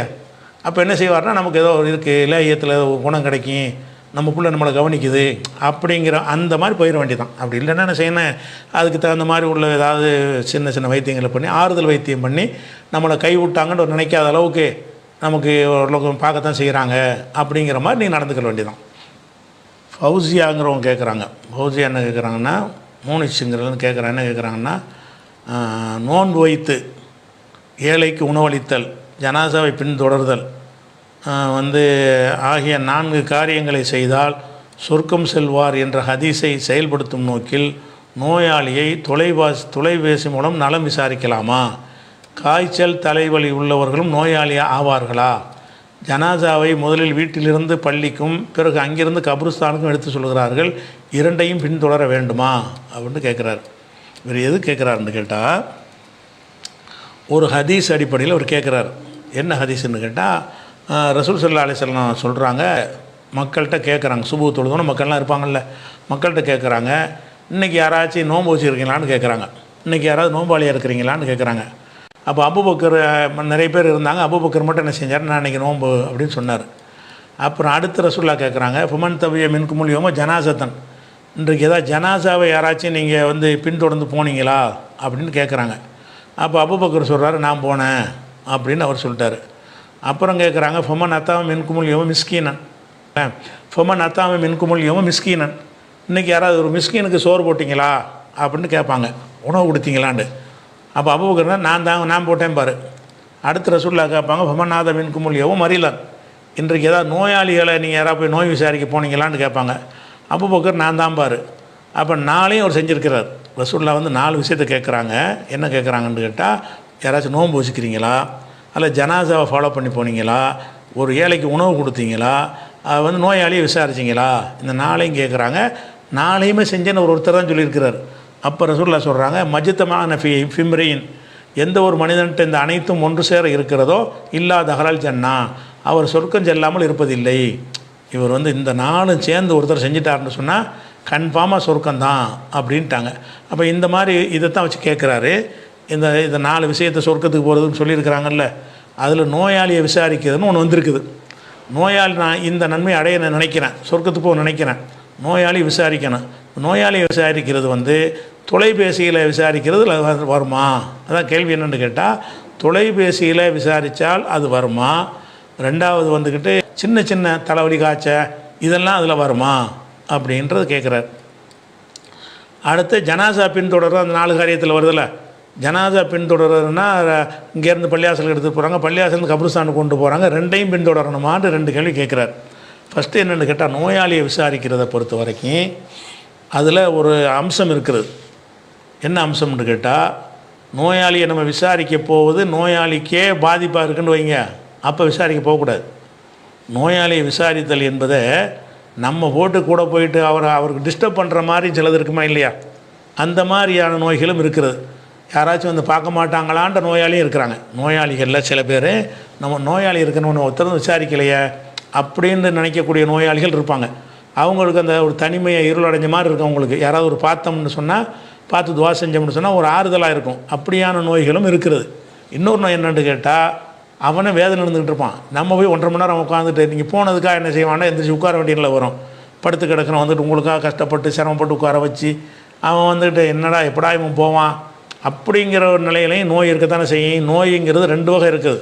இந்த நோய் விசாரித்தல் நிறைய பேர் வழங்காமல் என்ன செய்வாங்கன்னு கேட்டால், அவன் ரொம்ப வேதனைப்பட்டுட்டு இருக்கிறவனை போய் நோய் விசாரிக்க போகிறேன்னு சொல்லி கஷ்டப்படுத்திடுவாங்க. அது அப்படி போகிறது உண்டான அப்படி கூட செய்யக்கூடாது. ஏன் செய்யக்கூடாதுன்னு கேட்டால், ரசூல் ஸல்லல்லாஹு அலைஹி வஸல்லம் அவர்கள் ரொம்ப மரண நேரம் நெருங்கிச்சுல, கடுமையாக வேதனைப்படுறாங்க. கடும் கஷ்டம் வந்தோன்னு நினச்சிட்டாங்கன்னா எல்லா வாசலையும் மூடிடுங்க, யாரும் வரக்கூடாது, அபூபக்கர் மட்டும் வரட்டும், அபூபக்கர் மட்டும் நண்பருங்கிற முறையில் அவர் மட்டும் வரட்டும், எல்லாத்தையும் மூடிடுங்கன்ற சொல்லிடுவாங்க. ஒருத்தரும் வரக்கூடாதுன்றவாங்க. அப்போ நோயாளி விசாரிக்கிறது நல்ல காரியம் தானே, வர சொல்லியிருக்கலாம்ல. அது நோயாளிக்கு அது ரசூல்லா கணிக்கிறாங்க. இப்போ ஒருத்தரை வந்துக்கிட்டு பேசிகிட்டு இருப்பாங்க, ஏதாவது கேட்பாங்க, அதை நோயாளியை விசாரிக்க போயிட்டு கேள்வியெல்லாம் கேட்டுட்ருப்பாங்க. அவனே நோய் எப்படா குணமாகணுன்ட்டு இருந்திருப்பான். அதை விளங்காமல் என்ன செய்வாங்கன்னா நோயாளிகிட்டே போயிட்டு ஊர் கதை பல கதையும் பேசுவான். அரசியலேருந்து பொருளாதார வரைக்கும் அவன்கிட்ட உட்காந்து பேசிக்கிட்டு இருந்தால் அவன் ரசிக்கவே செய்வான். எப்படா இருந்தாலும் எந்திரிச்சு போகணும்னு நினைக்க மாட்டான். அப்போ அந்த மாதிரியான ரசூல்லாவே என்ன செய்யணும், ஒருத்தர் வரக்கூடாதுன்ட்டாங்கல்ல. அப்போ ஒருத்தர் வரக்கூடாதுன்னு சொன்னது என்ன விளங்குதுன்னு கேட்டால், நோயாளிக்கு நம்முடைய போய் விசாரித்தல் என்பதே ஒரு அவஸ்தையாகும் என்று சொன்னார். அதுவே அவருக்கு துன்பத்தை தரும் என்று சொன்னால் அப்படியான நோயாளியை விசாரித்தல் என்பதில் அடங்காது. ஏன்னா இவ்வளோ ஒரு நன்மை, ரசூல்லாவுடைய நோயை விசாரிக்கிற இவ்வளோ ஒரு கூலிக்குரிய காரியம், திறந்து விடுங்க வாசலை அப்படின்னு ரசூல்லா சொல்லியிருப்பாங்க. ரசூல்லா அடைஞ்சிட்டாங்க, யாரும் வரக்கூடாதுட்டாங்க. ஏன் அது தொந்தரவாக கருதுறாங்க. ஆளுக்கு வந்துட்டு டிஸ்டர்ப்புங்கிறது அதே நோயை விட ஜாஸ்தியாக இருக்கும்ல வேதனை, அப்படிங்கிற ஒரு விஷயம் இருக்கிறது. அதனால் நோயாளியை விசாரித்தல் என்பது மார்க்கத்தில் நல்ல காரியமாக இருந்தால் ஃபஸ்ட்டு நாங்கள் விளங்கி கொள்ள வேண்டியது, நோயாளியை விசாரித்தல் என்பது அவர் நம்ம போய் விசாரித்தல் என்பது அவருக்கு ஆறுதலை தருமா அல்லது ஏண்டா வந்தால் நினைக்குவாரான்னு பார்க்கணும். போகிறத ஒரு ஆறுதலுக்கு தானே போகிறோம். அப்படி அது என்ன மாதிரி நோய்ங்கிறது உங்களுக்கு விளங்கி போயிடும். இந்த மாதிரி நோயில் அவங்க டிஸ்டர்பாக பண்ணக்கூடாது, நம்ம பெரிய அமைதியாக விடுவதான் நல்லது அப்படின்னு நீங்களாக தீர்மானிச்சுக்கிடலாம். அப்படிப்பட்ட நோய்களுக்கு நீங்கள் என்ன செய்ய போனீங்கன்னு சொன்னால், அதை எந்த நோய் நம்மளுக்கு யாராச்சும் பார்க்க மாட்டாங்களான்னு இருப்பானோ அப்படியானவர்களை போய் விசாரித்தல் என்பது மார்க்கத்தில் நன்மையான காரியம். அவர் விரும்ப மாட்டார் என்று சொன்னால் என்ன செய்யக்கூடாது, அதுக்கு போகக்கூடாது. ஏன்னா ரசூல்லா விரும்பாமல் இருந்திருக்கிறாங்க, யார் வரக்கூடாதுன்னு தடுத்துட்டாங்க. கடைசி நேரத்தில் ஒருத்தரும் வரக்கூடாது, அபூபக்கர் மட்டும்தான் வரணும் அப்படின்ட்டாங்க. வேறு யாரையுமே உள்ளே அலோவ் பண்ணலை, வெளியாட்களை முனைமார் இருந்தாங்களே தவிர வெளியாட்கள் யாரையுமே உள்ளே விடலை. அந்த ஒரு விஷயம் இருக்குது. அதுபோக விசாரித்தல் என்பது தொலைபேசியில் விசாரித்தது நேர விசாரித்தது ஒன்றாண்டு கேட்டால் ஒன்று தானே. தொலைபேசிங்கிறது என்னென்றாலும் ஒரு அது வேறு, நீங்கள் பேசுனீங்க வேறு ஆள்னு எடுத்துக்கிடுவார். தொலைபேசியில் பேசி கடன் கேட்குறீங்க, அது நேர கேட்ட மாதிரி எடுத்துக்கிற மாட்டாரா? ஒரு ஆள்கிட்ட ஃபோனை போட்டு என்ன செய்கிற 10,000 அவசரமாக தர்றீங்களான்னு கேட்குறீங்க. அவர் அதை கேட்டு தருவார்ல, ஒரு தரமே இருப்பார்ல, ஏதாவது பதில் சொல்லுவாரா இல்லையா? அப்போ ஃபோனில் கேட்குறது நேரில் கேட்குற ஒன்று சமந்தானே. தொலைபேசியில் திட்டி அறிவிட்ட முட்டா போயிலங்கிறியா, ஒரு கோவம் வராதா? நேரடியாக போய் ஒரு ஆள்கிட்ட திட்டினீங்கன்னாலும் கோவம் வரும், ஃபோனை போட்டு திட்டினாலும் கோவம் வரும்ல. அப்போ தொலைபேசி என்பது நேரம் உள்ள மாதிரி தான். நேராக பார்க்கலையே தவிர கண்ணால் பார்க்குறது மட்டும்தான் மிஸ்ஸிங்காக இருக்கே தவிர காதால் தானே கேட்குறதுக்கு தானே ஆறுதல் சொல்ல போகிறீங்க. லா பசு தஹூர் இன்ஷா அல்லாஹ் குணமாக்கிடுவான். அது ஹிவில் பாச ரப்பன்னாஸ் அல்லா சிவா இல்லா சிவாவுக்கு சிவான் லா யுகாதிர் சக்கமன் உல ஆலமா இப்படின்னு அவருக்காக துவா செய்கிறீங்க ஃபோனில். அது நேரம் சொன்ன மாதிரி தான். அது ஃபோனில் உள்ளதுங்கிறது எல்லா ஒட்டுமொத்த உலகத்தையே ஃபோன்லாம் நம்ம இயக்கிக்கிட்டு இருக்கிறோம். கொடுக்கல் வாங்கல் வியாபாரம் போக்குவரத்து எல்லாம் ஃபோன்லான்னு பேசுகிறோம்.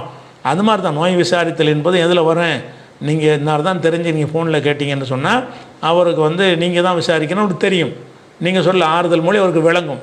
அது நவீன காலத்தில் எல்லாம் சுருக்கி நமக்கு தந்துருக்கிறான். மைனஸு பார்வை மட்டும்தான் அங்கே மைனஸை தவிர மற்றபடி எல்லா ரிசல்ட்டும் ஒரே ரிசல்ட்டு தான். அந்த மாதிரி இருந்தால் நீங்கள் என்ன செய்யலாம், ஃபோனில் கூட விசாரிக்கலாம். அதில் என்ன கவனிச்சிக்கிறேன்னு, இந்த ஃபோனில் விசாரிக்கிறது இப்போ இருக்கிற நோய்க்கு அது டிஸ்டர்ப் ஆக்குமா, அவர் வெறுப்பாரா, அவர் விரும்ப மாட்டாரா அப்படிங்கிறத கவனித்து என்ன செய்யணும். சில ஆளுக்கு ஃபோனில் எனக்கெல்லாம் நோய் வந்தால் ஃபோனில் யார் விசாரித்தாலும் என்ன செய்ய மாட்டேன், இதை விசாரிப்பாங்கன்னா ஃபோன் எடுக்க மாட்டேன். அது விசாரிக்கிறவங்க பேர் என்ன செய்வாங்கன்னா தேவையில்லாமல் அதை பார்த்துக்கிறங்க, கவனமாக இருந்துக்கிறங்க, அப்படி இருந்துக்கிறேன் இப்படி இருந்து பயன் பண்ணும்போது இருக்கிற ஒரு மன உறுதியும் குறைஞ்சி போயிடும். அந்த மாதிரியெல்லாம் இருக்கும்போது என்ன செய்யக்கூடாதுன்னா ஃபோனில் அவங்க மாதிரி ஆள்கிட்ட விசாரிக்கக்கூடாது. எது விசாரித்தால் பயன் இருக்க செஞ்சுக்கலாம். அது மாதிரி ஜனாதாவை பின்தொடரை பொறுத்த வரைக்கும் பின்தொடரல் என்று ஒத்த வார்த்தை தான் இருக்கிறது.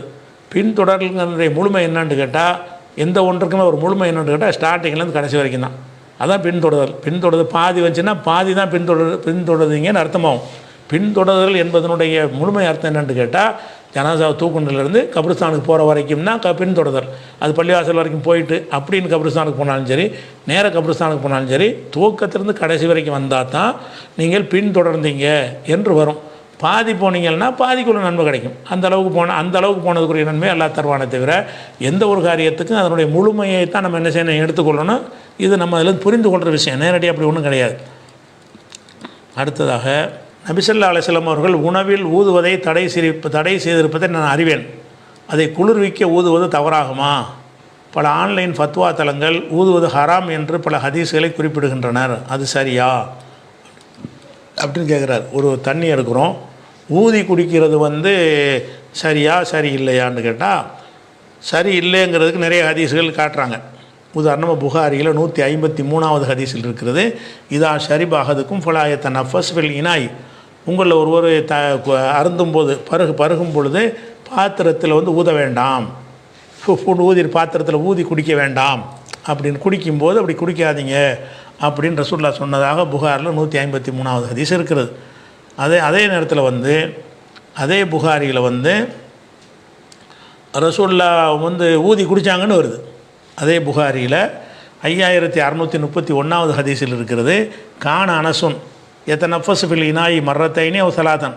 அனஸ் ரலியல்லாஹு அன்ஹு அவர்கள் பாத்திரத்தில் 2 அல்லது 3 தடவை என்ன செய்வாங்க, ஊதுவார்கள் சொல்லிட்டு ஒசாம அவர்கள் சொல்வார்கள்.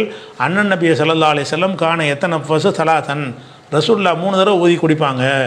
ரசூல் ஸல்லல்லாஹு அலைஹி வஸல்லம் அவர்கள் 3 தடவை ஊதி குடிப்பார்கள் என்று அனஸ் சொல்கிறாங்க. ஊதி குடிக்கிறது தடை செஞ்சாங்கன்னு வருது, ரசூலுல்லாஹ் ஊதி குடித்தாங்கன்னு வருது.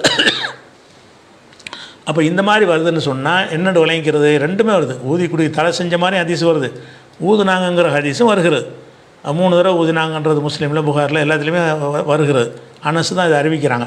அப்போ நம்ம என்ன செய்கிறோம், ரசூல் ஸல்லல்லாஹு அலைஹி வஸல்லம் அவர்கள் எதை தடுத்தாங்களோ அது அவங்க செஞ்சாங்கன்னு வருது. ஊதி கொடுக்காதீங்கன்னு தடுத்துட்டாங்க, அவங்களே 3 முறை ஊதி குடித்தார்கள் என்றும் வருகிறது. ஒரு டம்ளரில் தண்ணியை குடிக்க 3 தடவை ஊதி குடித்தார்கள் வருது. அப்படி வர்றதுனால இது 2 விதமாக நம்ம புரிஞ்சுக்கலாம். என்னென்னு கேட்டால், ஊதி குடிக்கிறத முடிஞ்ச அளவுக்கு தவிர்த்துக்கிறங்க. ஊதி தான் ஆகணுன்னா ஊதிட்டு போங்க. அதான் நான் செஞ்சுருக்காங்க, ரசூலுல்லாஹ் செஞ்சியும் இருக்கிறாங்கல்ல. செஞ்சாங்கன்னு சொன்னால் சில தேவை ஏற்பட்டால் ஊதி கொள்ளலாம்னு அதுக்கு அர்த்தம். தடை செஞ்சுட்டாங்க, இருந்தாலும் நீங்கள் சொல்கிற மாதிரி சூடான பாத்திரமாக இருக்குது, சூடான தண்ணீராக இருக்குது, அப்படி குடிக்க முடியாது, ஊதுனா தான் குடிக்க முடியும் அப்படிங்கிற ஒரு காரணமாக இருக்கலாம். அல்லது மேலே ஏதோ படர்ந்துருக்கிறது, அப்படி ஊதி விட்டு அது மேலே போயிடும். பால் குடிக்கிறோம், பால் மேலே ஆடை படர்ந்துருக்கும், இந்த ஆடை சிலருக்கு பிடிக்காது, பூண்டு ஊதி விடுவாங்க, ஆடை ஓரமாக ஒதுங்கிரும், அதுக்கப்புறம் குடிப்பாங்க. ஒரு தேவைக்கு ஒரு அவசியத்தின்பால் பட்டு ஊதுறதுன்னு ஒன்று தேவைப்படுதானே செய்யுது. அதெல்லாம் கருத்தில் கொண்டு தான் ரசூலுல்லாஹ் என்ன செய்கிறாங்கன்னா, அவங்களும் ஊதி குடிச்சிருக்கிறாங்கன்னு கேட்டால் ஊதுவதற்குரிய ஏதாவது ரீசன் அங்கே இருந்திருக்கும். ஊதக்கூடாதுன்னு தடுத்துட்டாங்கன்னு சொன்னால் ஊதுவதற்கு ஏதாவது ரீசன் இருந்தால் செய்யலாம்ங்கிற காட்டுறதுக்கு தான் ஊதியும் குடித்தாங்கன்னு வருது. 3 தடவை ஊதி குடித்தாங்கன்னு வருது. அப்போ நபி ஸல்லல்லாஹு அலைஹி வஸல்லம் அவர்கள் ஊதுவதை தடுத்தார்கள் என்ற ஹதீஸ் இருக்கிற மாதிரி அவங்களே 3 தடவை ஊதி குடித்தார்கள் என்றும் புகாரில் 5631வது ஹதீஸில் இருக்கிறது. அப்போ இந்த ஹதீஸ் அடிப்படையில் நம்ம என்ன செய்யலாம், ஊதியும் கொடுக்கலாம். அப்போ என்ன விளைக்கணும்னு கேட்டால், முடிஞ்ச அளவுக்கு ஊதாமல் குடிக்க பார்க்கணும். ஊதி தான் குடிக்கணுங்கிற ஒரு ரீசன் நமக்கே தெரியும். ஊது தான் வேணும், சூடாக இருக்குது ஊதணும், அல்லது ஏதோ படர்ந்து இருக்குது அதுக்காக ஊதணும் அப்படிங்கிற மாதிரி உங்களுக்கு தென்பட்டுச்சுன்னு சொன்னால் ஊதுறது பெரிய ஹராம் அப்படிங்கிற ஒரு குற்றத்திலாம் வராது. சிறுநீர் கழிக்கிற சட்டம் மாதிரி தான். சிறுநீர் கழிக்கிறது நின்று கொண்டு சிறுநீர் கழிக்க ரசூலுல்லாஹ் தடுத்தாங்க. ஆனால் ரசூலுல்லாஹ் அணிஞ்சிருக்கிறாங்கன்னா நின்று கொண்டு சிறுநீர் கழித்தார்கள்னு வருது. அப்போ என்ன அர்த்தம், அதுக்கான ஒரு தேவை வரும்போது அப்படி செஞ்சுக்கலாம். முடிஞ்ச அளவுக்கு என்ன செய்யக்கூடாது, நின்றுக்கிட்டு சிறுநீர் கழிக்கக்கூடாது. அப்படி ஒரு தேவை ஏற்பட்டுச்சுன்னு சொன்னால் அப்படி நம்ம செஞ்சுக்கிடலாம். அது விளங்குறோம்ல, அந்த மாதிரி தானே. இந்த மாதிரி அவங்க ரசூலுல்லாஹ்வே தடை செஞ்சு அவங்களே செஞ்சாங்கன்னு வந்தால் எப்படி விளைவிக்கணும்னு கேட்டால் அது இயன்ற அளவுக்கு தவிர்க்கணும்னு அர்த்தம். கண்டிப்பாக தவிர்க்கணும்னு அர்த்தம் கிடையாது. இயன்ற அளவுக்கு தவிர்த்துக்கிறங்க. சில காரணங்களை தான் செஞ்சுட்டு போங்க. அப்போ சிறப்புங்கிற அர்த்தம் தான். அதான் ஊதாமல் இருப்பது சிறப்பே தவிர ஊதுறது பெரிய ஹராமு. அந்த ஆன்லைனில் ஃபத்வா கொடுக்குறாங்கல்ல, ஹராமுன்னு அந்த மாதிரி அர்த்தத்தை எப்போ எடுக்கணும்னு கேட்டால் இந்த ஹதீஸ் இல்லாட்டி எடுக்கணும். எந்த ஹதீஸு, ரசூலுல்லாஹ்வே ஊதி குடித்தார்கள்னு தெளிவான ஹதீஸ் இருக்கும் பொழுது அதை போய் ரசூலுல்லாஹ் செஞ்சதை ஹராம்னு ஆக்க முடியுமா? அப்படி ஆக்க முடியாது. அதனால் ஹராம் இந்த ஹதீஸ் இல்லாட்டி அந்த கருத்து கொடுக்கலாம். ஆனால் ரசூலுல்லாஹ் செஞ்சாங்கன்னு ஹதீஸ் வந்துச்சுன்னு சொன்னால் ரெண்டையும் மெர்ஜி பண்ணி தான் என்ன செய்யணும், அர்த்தம் செய்யணும். எப்படி செய்யணும், தடுத்தார்கள்னா கடும் தடை இல்லை, தடுத்தார்கள்னா செய்யாமல் இருக்கலாமே அப்படி அர்த்தத்தில் உள்ள தடையாகத்தான் எடுத்துக்கொள்ளணும். கடுமையான ஹராம்ங்கிற தடையாக இருந்தால் அந்த ஹராம்ங்கிற தடையை ரசூலுல்லாஹ் செஞ்சுருப்பாங்களா? செஞ்சுருக்க மாட்டாங்க. அதனால் இயன்ற அளவுக்கு ஊதாமல் குடிங்க. ஊதத்தான் வேணும்னா ஊற்றிட்டு போங்க, அது பிரச்சனை இல்லை. அது பெரிய பாரதூரமான குற்றத்தில் வராது என்பது இந்த ஹதீஸையும் சேர்த்து அவங்க சொல்ல மாட்டேங்கிறாங்க. தடுத்தார்களுங்கிற ஹதீஸை சொல்கிறவங்க அவர் சொல்ல செஞ்சாருன்னு அதையும் சேர்த்து சொல்லணுமா இல்லையா? அது இருக்குது, அது விளங்கிக்கணும். அடுத்து முஸ்லீம்கள் குழந்தைகளை தத்தெடுக்கலாமா? தத்தெடுக்கப்பட்ட குழந்தைகள் எந்த மதத்திலும் இருக்க முடியுமா, அல்லது முஸ்லீம்களாக மட்டுமே இருக்க வேண்டுமா? அவர்களை பிற மதத்தை சேர்ந்தவர்கள் என்றால் அவர்கள் தத்தெடுக்கப்படுவதற்கு முன் இஸ்லாத்தை ஏற்றுக்கொள்ள வேண்டுமா? தத்தெடுக்கப்பட்ட குழந்தைகளுக்கு சொந்த குழந்தைகளை போன்ற உரிமைகள் கிடைக்குமா அப்படின்னு சொல்லி நவீதுங்கிற சகோதரர் கேட்குறார். தத்தெடுத்தல் என்ன எடுத்துக்குன்னா, வேறு ஒரு நமக்கு பிறக்காத ஒரு பிள்ளையை நம்முடைய பிள்ளை என்று சட்டபூர்வமாக ஆக்கிறதுக்கு பிறகு தத்தெடுத்தல். நம்ம பிள்ளை இல்லை, இது ஏன் பிள்ளை தான் என்ன செய்கிறது, தத்தெடுத்தல்ங்கிறது அதான் தத்தெடுத்தல்பாங்க. தத்தெடுத்தலை பொறுத்த வரைக்கும் நம்ம இந்தியா போன்ற நாடுகளெல்லாம் நீங்கள் முஸ்லீம் எடுக்கவே முடியாது. தத்தெடுத்தலாக இருந்தால் அவன் இந்துவாக தான் இருக்கணும். இந்து அல்லாதவர்களுக்கு தத்தெடுக்கிற உரிமை கிடையாது. அவங்களுக்கு பர்சனலாக இருக்குதுல்ல, முஸ்லீம் தத்தெடுக்க போனோன்னா நீ முஸ்லீமாக இருக்க நீ இப்படி தத்தெடுப்பேன்னு ரிஜெக்ட் பண்ணிடுவாங்க. நீங்கள் ஒருத்தனை பிடிச்ச மகன் அறிவித்தாலும் சட்டத்தின் பால் மகன் ஆக மாட்டாங்க. நீங்கள் ஒரு பிள்ளை எடுத்து வளர்த்து இதை என் புள்ளன்ட்டு நீங்கள் ஒரு ரிஜிஸ்டர் பண்ணி என்ன தத்து எடுத்தேன்னு சொன்னால் கூட அந்த தகப்பனுடைய சொத்தில் பிள்ளைக்கு வாரிசு வரும்ல, அப்படி கேட்டகரியில் முஸ்லீமுக்கு வராது. இந்தியாவோட நாடுகளில் என்ன செய்யாது, அது உங்கள் மதத்தில் கிடையாது, நீங்கள் ஏன் செய்கிறீங்கன்னு நம்மளை ரிஜெக்ட் பண்ணிடுவாங்க. மார்க்கத்துலேயும் கிடையாது. மார்க்கத்தில் தத்தெடுக்கிறதுக்கு எந்த ஒரு அனுமதியுமே கிடையாது. இது குறித்து நம்ம ஏற்கனவே விளக்கி இருக்கிறோம் ஒரு வீடியோ, அதில் உங்களுக்கு வழங்கிறேன், அதையே போட்டு விட்றேன். தத்தெடுக்கிற வீடியோவை நீங்கள் அதில் என்ன செய்யுங்க, பார்த்துக்கிறங்க, கூடுதலாக தெரிஞ்சுக்கிருவீங்க. குழந்தை இல்லை என்று திட்டவட்டமாக தெரிந்தவுடனே சில பேர் என்ன செய்வாங்கன்னு கேட்டா, நம்ம வேற ஒரு குழந்தை எடுத்து வளர்த்தா என்ன, அதாவது இந்த ஆணுக்கும் குழந்தை இல்லைங்கிறது கன்ஃபார்ம் ஆகிவிட்டது மருத்துவ ரீதியா. அல்லாஹ்வுடைய குதிரத்துல மாறி நடக்கலாம். பெண்ணுக்கும் குழந்தை உருவாகாது என்று திட்டவட்டமாக மருத்துவம் சொல்லுகிறது. இப்ப இந்த நேரத்துல ஒரு குழந்தைன்னு கொஞ்சுவதற்கு அவங்க ஆசைப்படுவாங்க. அவங்க சேர்க்கிற சொத்து சுகம் அதெல்லாம் யாருக்காவது போகணும்ல. அவங்க சேர்த்து வச்ச சொத்துக்களை அனுபவிக்கிறதுக்கு நம்மால் பாசம் காட்டப்பட்ட யாராவது இருந்தா அவங்களுக்கு நம்ம கொடுத்து வளர்த்தோம்னு சொன்னா அது சந்தோஷமா இருக்கும் நினைக்குவாங்க.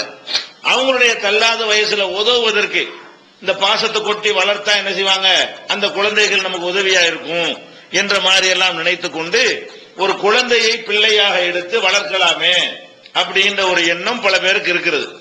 பல பேர் வளர்க்கவும் செய்கிறார்கள். இந்த எண்ணம் இருக்கிறது. சில குடும்பங்கள் என்ன செய்யறாங்க, இன்னொரு குழந்தையை எடுத்து வளர்க்கிறார்கள். ஆனா இஸ்லாத்தை பொறுத்த வரைக்கும் நீங்க எந்த குழந்தையை எடுத்து நீங்கள் வளர்த்தாலும் சரிதான், வளர்க்கிறது தப்பு கிடையாது. ஒரு அனாதை பிள்ளை எடுத்து வளர்த்து அதை உறுதுணையா இருந்து அதை அரவணைக்கிறது என்கிற வகையில அது தப்பாகாது. ஆனால் வளர்க்கிறதுனால அது நம்முடைய பிள்ளை ஆகுமா, வளர்க்கிறதுனால அந்த பிள்ளைக்கு நம்ம தாய் தந்தையர் ஆயிருவோமா என்று கேட்டால் அது இல்லைன்னு சொல்லி திருமறை குர்ஆன் திட்டவட்டமா என்ன செய்கிறது, மறுக்கிறது. ஒரு தாய் என்று சொன்னால் யார் தாய்? அல்லாஹ் குர்ஆன்ல சொல்லி காட்டுகிறான், இன் உம்மஹாத்துஹும் இல்லல்லாஹி வலதுனஹும். ஒருத்தனுடைய தாயார்கள் யார் என்று சொன்னால் யார் பெற்றார்களோ அவங்க தான் தாய். இஸ்லாத்தை பொறுத்த வரைக்கும் பெற்றா மட்டும்தான் தாய். பெறல என்று சொன்னா, எடுத்து வளர்த்தோம்னு சொன்னா எந்த காலகட்டத்திலையும் அந்த குழந்தைக்கு அவங்க தாயாக ஆகவே முடியாது. அல்லாஹ் திட்டவட்டமா குர்ஆன்ல சொல்றான், இன் உம்மஹாத்துஹும் இல்லல்லாஹி வலதுனஹும்.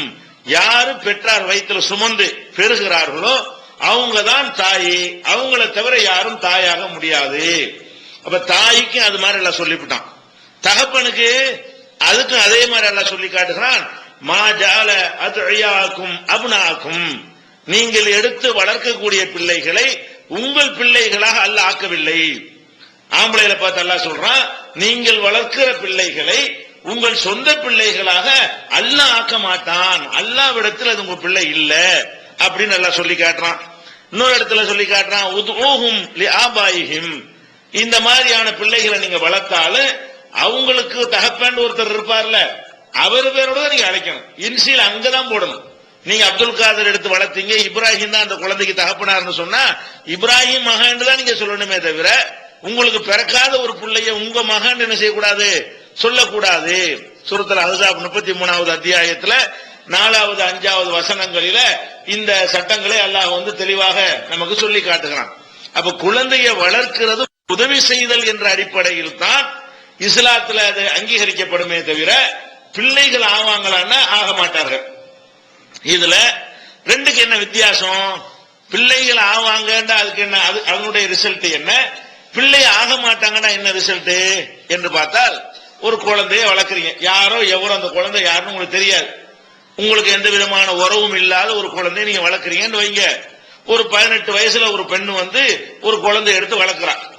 இப்படி வளர்த்துக்கிட்டு இருக்கும் பொழுது ஒரு 35 வயசு இந்த பெண்ணுக்கு ஆகும் பொழுது அந்த பையனுக்கு 17 வயசு ஆயிரும்ல. 18 வயசுல ஒரு பெண்ணு ஒரு குழந்தைய, ஒரு ஆம்பளை பிள்ளைய வளர்க்கிறான்னு சொன்னா அந்த ஆம்பளை பையனுக்கு என்னவாயிரும், இந்த பொம்பளைக்கு 35 வயசு வரும் பொழுது அவனுக்கு 17-18 வயசு ஆகி போயிடும். இப்ப என்ன ஆகுதுன்னு கேட்டா, அவனுக்கு உங்களுக்கு என்ன ரிலேஷன்? அவன் அந்நியன். குழந்தையா இருக்கும் பொழுது வீட்டுக்குள்ள இருக்கிறதுங்கிற பஞ்சாயத்து ஒண்ணு வராது.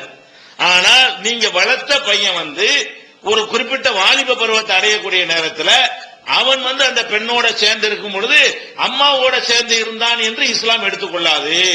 என்னவா எண்ணத்தை தான் கொட்டி வளர்த்தாலும் தனித்திருக்க கூடாதுங்கிற ரூல் வந்து அங்க நிற்கும். ஆணும் பெண்ணும் அந்நிய ஆணும் அந்நிய பெண்ணும் தனித்திருக்க கூடாதுன்னு இருக்குது இல்லையா, அந்த சட்டம் வந்து அங்க வந்து குறுக்க நிக்குமா இல்லையா? அவனுக்கு உங்களுக்கு எந்த விதமான ரத்த சம்பந்தம் ஒண்ணுமே இல்லையே, அப்புறம் எப்படி நீங்க அம்மான்னு கிட்ட சொல்லுவீங்க? குழந்தையா இருக்கும்போது அம்மா பிள்ளைன்னு சொன்னா எந்த பஞ்சாயத்தும் கிடையாது, சட்ட சிக்கல் ஒண்ணு வராது. ஆனா எங்க சட்ட சிக்கல் வரும்? பருவ வயதை அடைந்து விட்டார்களே ஆனால் சட்ட சிக்கல் வருமா இல்லையா? அதே மாதிரி ஒரு பொம்பளை பிள்ளைய எடுத்து வளர்க்கிறோம், ஒரு கணவன் மனைவியும் சேர்ந்து பொம்பளை பிள்ளைய எடுத்து வளர்க்குறாங்க. குழந்தையா இருக்கும்போது பஞ்சாயத்து கிடையாது, அது 15 வயசுல பருவ வயசு அடைஞ்சிச்சுன்னு வைங்க, அப்ப இந்த அப்பனுக்கு யாரு அப்பன்னு சொல்லி வளர்ப்பு அப்பா இருக்கிறான, அவனுக்கு அந்த பொண்ணுக்கு உள்ள உறவு என்ன? அவ யாரோ அவ யாரோ தான், அவன் யாரோ. அந்த மாதிரி இருக்கக்கூடிய நேரத்தில் அப்ப என்ன சிக்கல் வருது? அந்த தகப்பன் என்று சொல்லிக் கொள்ளக்கூடிய அவனை மகள் என்று சொல்லிக் கொள்ளக்கூடிய இவளோட இஸ்லாமிய சட்டப்படி தனியா இருக்க முடியாது. மகள் ஒரு அந்நிய பெண்ணோட எப்படி இருக்க முடியுமோ அப்படித்தான் இருக்க முடியுமே தவிர, இவர் வீட்டுல போகும்போது அந்த மக மட்டும் இருந்தான்னு வைங்க, இல்லம்மா நான் வரலன்னு போயிடணும் வெளியே. பேருக்கு அப்பன்னு சொல்லி 5 வயசா இருக்கும்போது பிரச்சனை இல்ல, 10 வயசா இருக்கும்போது பிரச்சனை இல்ல, அது ஒரு பருவ வயசு அடைஞ்ச பிறகு சட்டம் அமலாயிருமே. அப்ப அந்த பிள்ளையே இருக்குன்னு வைங்க, வாப்பான்னு சொல்லி போனா வாப்பா நான் தனியா இருக்க போயிட்டு வாங்கன்ற வேண்டியதான். இது வாப்பா வாப்பா பழகுற சட்டம் என்னண்டு. அப்ப வந்து வளர்ப்பு பிள்ளைங்கிற வழக்கு தப்பு கிடையாது. எங்க சிக்கல் வரும்னு கேட்டா, அந்த ஆணோ பெண்ணோ பருவ வயசு அடையக்கூடிய நேரத்துல ஆணா இருந்தா அந்த பெண்ணுக்கு அவனுக்குள்ள பஞ்சாயத்து வந்துடும், பெண்ணாக இருந்தால் அந்த பெண்ணுக்கு அவன் அந்த அப்பன்னு சொல்லிட்டு இருக்கிறான அவனுக்கு மத்தியில் ஒரு விவகாரம் வந்துடும் மார்க் அடிப்படையில். அப்ப தனித்திருக்க கூடாதுங்கிற ஒரு சட்டம் வந்து அங்க வந்து நிற்கும். அப்ப இதை கவனத்து வளர்க்கிறதா நம்ம என்ன யோசிக்கணும்? பாசத்தை கொட்டி வளர்க்கிறோங்கிறோம், வளர்த்துப்பட்டு கடைசியில் 15 வயசுக்கு என்ன செய்ய முடியாது? அவங்க பிள்ளைன்னு சொல்லி ஒன்னா 2 பேரும் ஒன்னா பயணத்தில் அனுப்பிவிட முடியுமா? வெளியே போற அந்த பிள்ளையோட சேர்த்து அப்பன்னு சொல்லி வச்சுட்டு போக முடியுமா? முடியாது மார்க்கத்தில். ஏன்? அவன் வந்து உனக்கு பிள்ளை கிடையாது, நீ நான் பெத்த அப்படின்னு இஸ்லாம் வந்து கேட்குது. அப்ப இது ஒரு முக்கியமான சட்ட சிக்கல் வருது. இதுல நீங்க வழக்கு ஆசைப்பட்டீங்கன்னு சொன்னா நீங்க என்ன செய்யணும்? இந்த சட்ட சிக்கல் வராம எந்த பிள்ளையை எடுத்து வளர்த்தால் எந்த பிள்ளை இயற்கையாகவே உங்களுக்கு மகரமா இருக்குமோ, மகரமான உறவினர்கள் எடுக்கிறேன்னு வைங்க, உறவினர்ல அண்ணன் பிள்ளைன்னு சொன்னா உங்களுக்கு பிள்ளையா போயிடுதுல, அண்ணன் பிள்ளை அக்கா பிள்ளை தங்கச்சி பிள்ளைன்னு இருக்குமே. ஆனால் அது என்னவாயிடுது? வளர்க்கறதுனால உங்க பிள்ளைங்க அப்ப மகரம் ஆயிடுது. பெரிய பிள்ளையா இருந்தா கூட நீங்க என்ன செய்யலாம்? தனித்து இருக்கலாம். அப்ப குழந்தை எடுத்து வளர்க்க ஆசைப்படக்கூடியவர்கள் வெளியில் இருந்து எடுத்தீர்களே ஆனால் அந்த உறவு முறை என்ன செய்யும்? பருவ வயசு அடையும் பொழுது மார்க்க சட்டப்படி சேர்ந்திருக்க முடியாத நிலைமை ஏற்பட்டு போயிடும், தனித்தனியா இருக்கணுங்கிற ஒரு நிலைமை ஏற்பட்டு போயிடும். அது மாதிரி அண்ணன் பிள்ளை அக்கா பிள்ளை தங்கச்சி பிள்ளை எந்த பிள்ளை மகரம் நம்ம சொல்லியிருக்கோம்ல, ஒரு லிஸ்ட் முன்னாடி நம்ம சொல்லி இருக்கிறோம். யாரெல்லாம் திருமணம் முடிப்பதற்கு ஹராமான உறவில் இருக்கிறார்களோ அந்த மாதிரி ரிலேஷன்ல பிள்ளைகள் இருக்கத்தானே செய்யும். அது மாதிரியான ஒரு குடும்பத்தில இருந்து ஒரு பிள்ளையை எடுத்து வளர்த்தோமையானால் வளர்ப்பு பிள்ளையா இல்லாட்டா கூட அந்த பிள்ளை நம்ம வீட்டுல இருக்கலாம்ல. ஒரு பெண் இருக்கிறாங்க, அவங்க அக்கா மகன் பெரிய பையனா இருக்கான், வழக்கம்லாம் கிடையாது, ஒன்னா இருக்கலாம்ல, அக்கா மகனோட இருக்கலாம்ல. அப்ப நீங்க என்ன செய்யுங்க? உங்க அக்கா மகன் தங்கச்சி மகன் இந்த மாதிரி உறவுகள்ல உங்களுக்கு ஏதாவது குழந்தை ஆசைப்பட்டால், குழந்தை ஒரு ஆசையெல்லாம் வரலாம், அந்த ஆசைப்பட்டீர்களேயானால் வளர்ப்பது தப்பு கிடையாது. அது பருவ வயசு அடைஞ்ச பிறகு நீங்க வெட்டி விடணும். ஒண்ணு, வெட்டி விடாமலே உங்க வீட்டோட வைத்துக் கொள்ள நினைத்தீர்களே ஆனால் அப்ப என்ன பண்ணணும்? அதுக்கு மகரம் ஆகாத உறவினர்கள் நீங்க தேர்ந்தெடுத்தால் இந்த சிக்கல் நினைஞ்சிடலாம், விடுபட்டு விடலாம். இது ஒரு விஷயத்தை புரிந்து கொள்ள வேண்டும். அடுத்து என்னன்னு கேட்டா, இந்த மாதிரி அந்த வளர்க்கக்கூடிய நேரத்தில் அக்கா மூளை தங்கச்சி பிள்ளை ஏதோ ஒன்று வளர்க்குறீங்க, அண்ணன் பிள்ளை எடுத்து வளர்க்குறீங்க. இப்படி வளர்க்கக்கூடிய நேரத்தில் வந்து நீங்க என்ன செய்யக்கூடாதுன்னா அந்த குழந்தைக்கு கரெக்டா சொல்லித்தான் வளர்க்கணும். வேற யாருடைய உயிரணுவுக்கும் வேற யாருடைய சினை முட்டைக்கும் பிறந்திருக்கிற ஒரு பிள்ளைய உங்களுக்கு அந்த பிள்ளையுடைய உற்பத்தியில எந்த ஒரு பங்கும் இல்லைன்னு தெரிஞ்சுக்கிட்ட ஏன் பிள்ளைன்னு சொல்லி வளர்க்க கூடாது. உலகத்துக்கும் சொல்லக்கூடாது, அந்த பிள்ளைக்கும் சொல்லக்கூடாது, ஏமாத்தவும் கூடாது. என்ன அல்லாஹ் சொல்றான்? உதுஊஹும் லிஆபாயிஹிம், அவர்களை அவர்களின் தந்தையின் பெயரால் தான் அழைக்கணும். வீட்டுல வளர்க்கும் போது குழந்தைக்கு என்ன சொல்லி வளர்க்கணும்? இதுல நிறைய பேர் இந்த வளர்க்கணும் வளர்க்கப்பட்டு மார்க்கத்திலும் ஒண்ணு இருக்குது. கடைசியில ஒரு 15 16 வயசு 20 விவரம் தெரியும் போது இவர் இல்ல நம்ம வாப்பா, இந்த அவர் தான் வாப்பான்னு தெரிஞ்சுன்னு வைங்க, வெறுத்து அந்த பிள்ளைகள் தெரிய வருமானு இது இல்ல அம்மா, இந்த அவங்க தான் அம்மான்னு தெரிஞ்ச உடனே வெறுத்து போயிடும். சொல்லும் போதே அதை மறைக்காம என்ன செய்யணும்? குழந்தையா இருக்கும் பொழுது அதை சொல்லி இந்தப்பா நாங்க ஆசைக்காக எடுத்து வளர்க்குறோம், உங்க வாப்பா அவர் தான், உங்க உமா அவர் தான் சொல்லிவிட்டு நாங்க பாசம் காட்டுறோம்னு சொல்லி வளர்த்தோம், அந்த குழந்தை ஏமாத்தின குற்றமும் வராது. நாளைக்கு தெரியும் பொழுது ஒரு குழந்தைக்கு மன ரீதியா பாதிப்பு வருமே, பெரிய மெண்டல் ஆகி போயிடும். அந்த மாதிரி அந்த மன ரீதியான ஒரு பாதிப்புகள்லாம் ஏற்படாமல் இருப்பதற்கு இது உதவும். அதனால உள்ளதை சொல்லிதான் வளர்க்கணும். ஊர்ல பள்ளிக்கூடத்துல சேர்க்கும் போது உங்க பேரை போட்டு சேர்த்துடக்கூடாது. பள்ளிக்கூடத்துல சேர்க்கறீங்களா, பிள்ளைய சேர்க்கறீங்க, பாப்பா பேர் என்னன்னு கேட்பான். பாப்பா பேரு உங்க பேரை சொல்லி நீங்க பெறலையில வழக்கத்தானே செய்றீங்க. ஒரிஜினல் பாப்பா தான் சொல்லணும். தகப்பனார் யாருன்னு கேட்டா என்ன செய்யணும், ஒரிஜினல் தகப்பனார சொல்லணும். சில நேரத்துல தகப்பன் யாரு தாய் யாருன்னு தெரியாத பிள்ளைய கூட எடுத்து வளர்க்குவோம். அப்படி வரும்ல, அப்படி வந்தா அதுக்கு நல்ல விட மாட்டான், அதுக்கும் சொல்லி போறான்ல. இல்லம் தாளமும் ஆபாகும் இகவானுக்கும் வித்தீன். அவங்களுடைய தகப்பனார்கள் யாருன்னு உங்களுக்கு தெரியவில்லை என்று சொன்னால், ஒரு ஆஸ்பத்திரி நல்ல அழகான பிள்ளையா இருக்குது, யாருன்னே தெரியல அப்படின்னு இருந்தால் எடுத்து வளர்த்தீர்களே, ஆனால் அப்பவும் பிள்ளையாக மாட்டாங்க. அவங்களை நீ எப்படி சொல்லிக்கணும், இகவானுக்கும் வித்தீன், எங்க மார்க்க சகோதரர்னு சொல்லிக்கிறங்க, எங்க பிள்ளைன்னு சொல்லிடாதீங்க. அப்பன் பேர் தெரிஞ்சா அப்பன் பேரோட சேர்த்து சொல்லுங்க. அப்பன் பிள்ளைதானே ஏன் பிள்ளைன்னு சொல்லிக்கலாம், நீங்க சொல்ல முடியாது. இவனுக்கு அப்பனை யாரும் தெரியவே இல்லை, நம்ம அப்பனை காட்டிக்கிறோம்னு உங்களுக்கு உரிமை கிடையாது. அப்படி செஞ்சா அது பாவமா போயிடும்.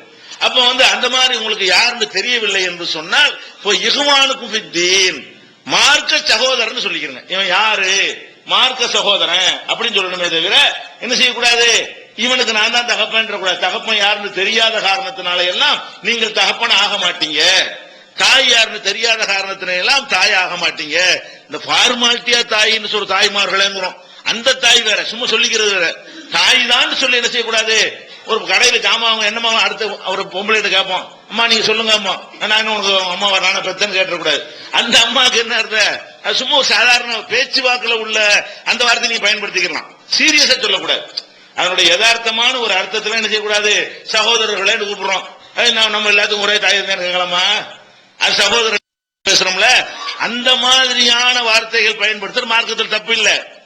நெசமாவே இதான் என் புள்ள, ரெக்கார்ட்ல எழுதும் போது, சொத்து வாங்கும் பொழுது, பள்ளிக்கூடத்துல சேர்க்கும் பொழுது, அந்த மாதிரியான ஒரு அடிப்படை. நம்ம சமூகத்துல கூட சின்ன வாப்பா பெரிய வாப்பா வாப்பான்னு கூப்பிடுவாங்க.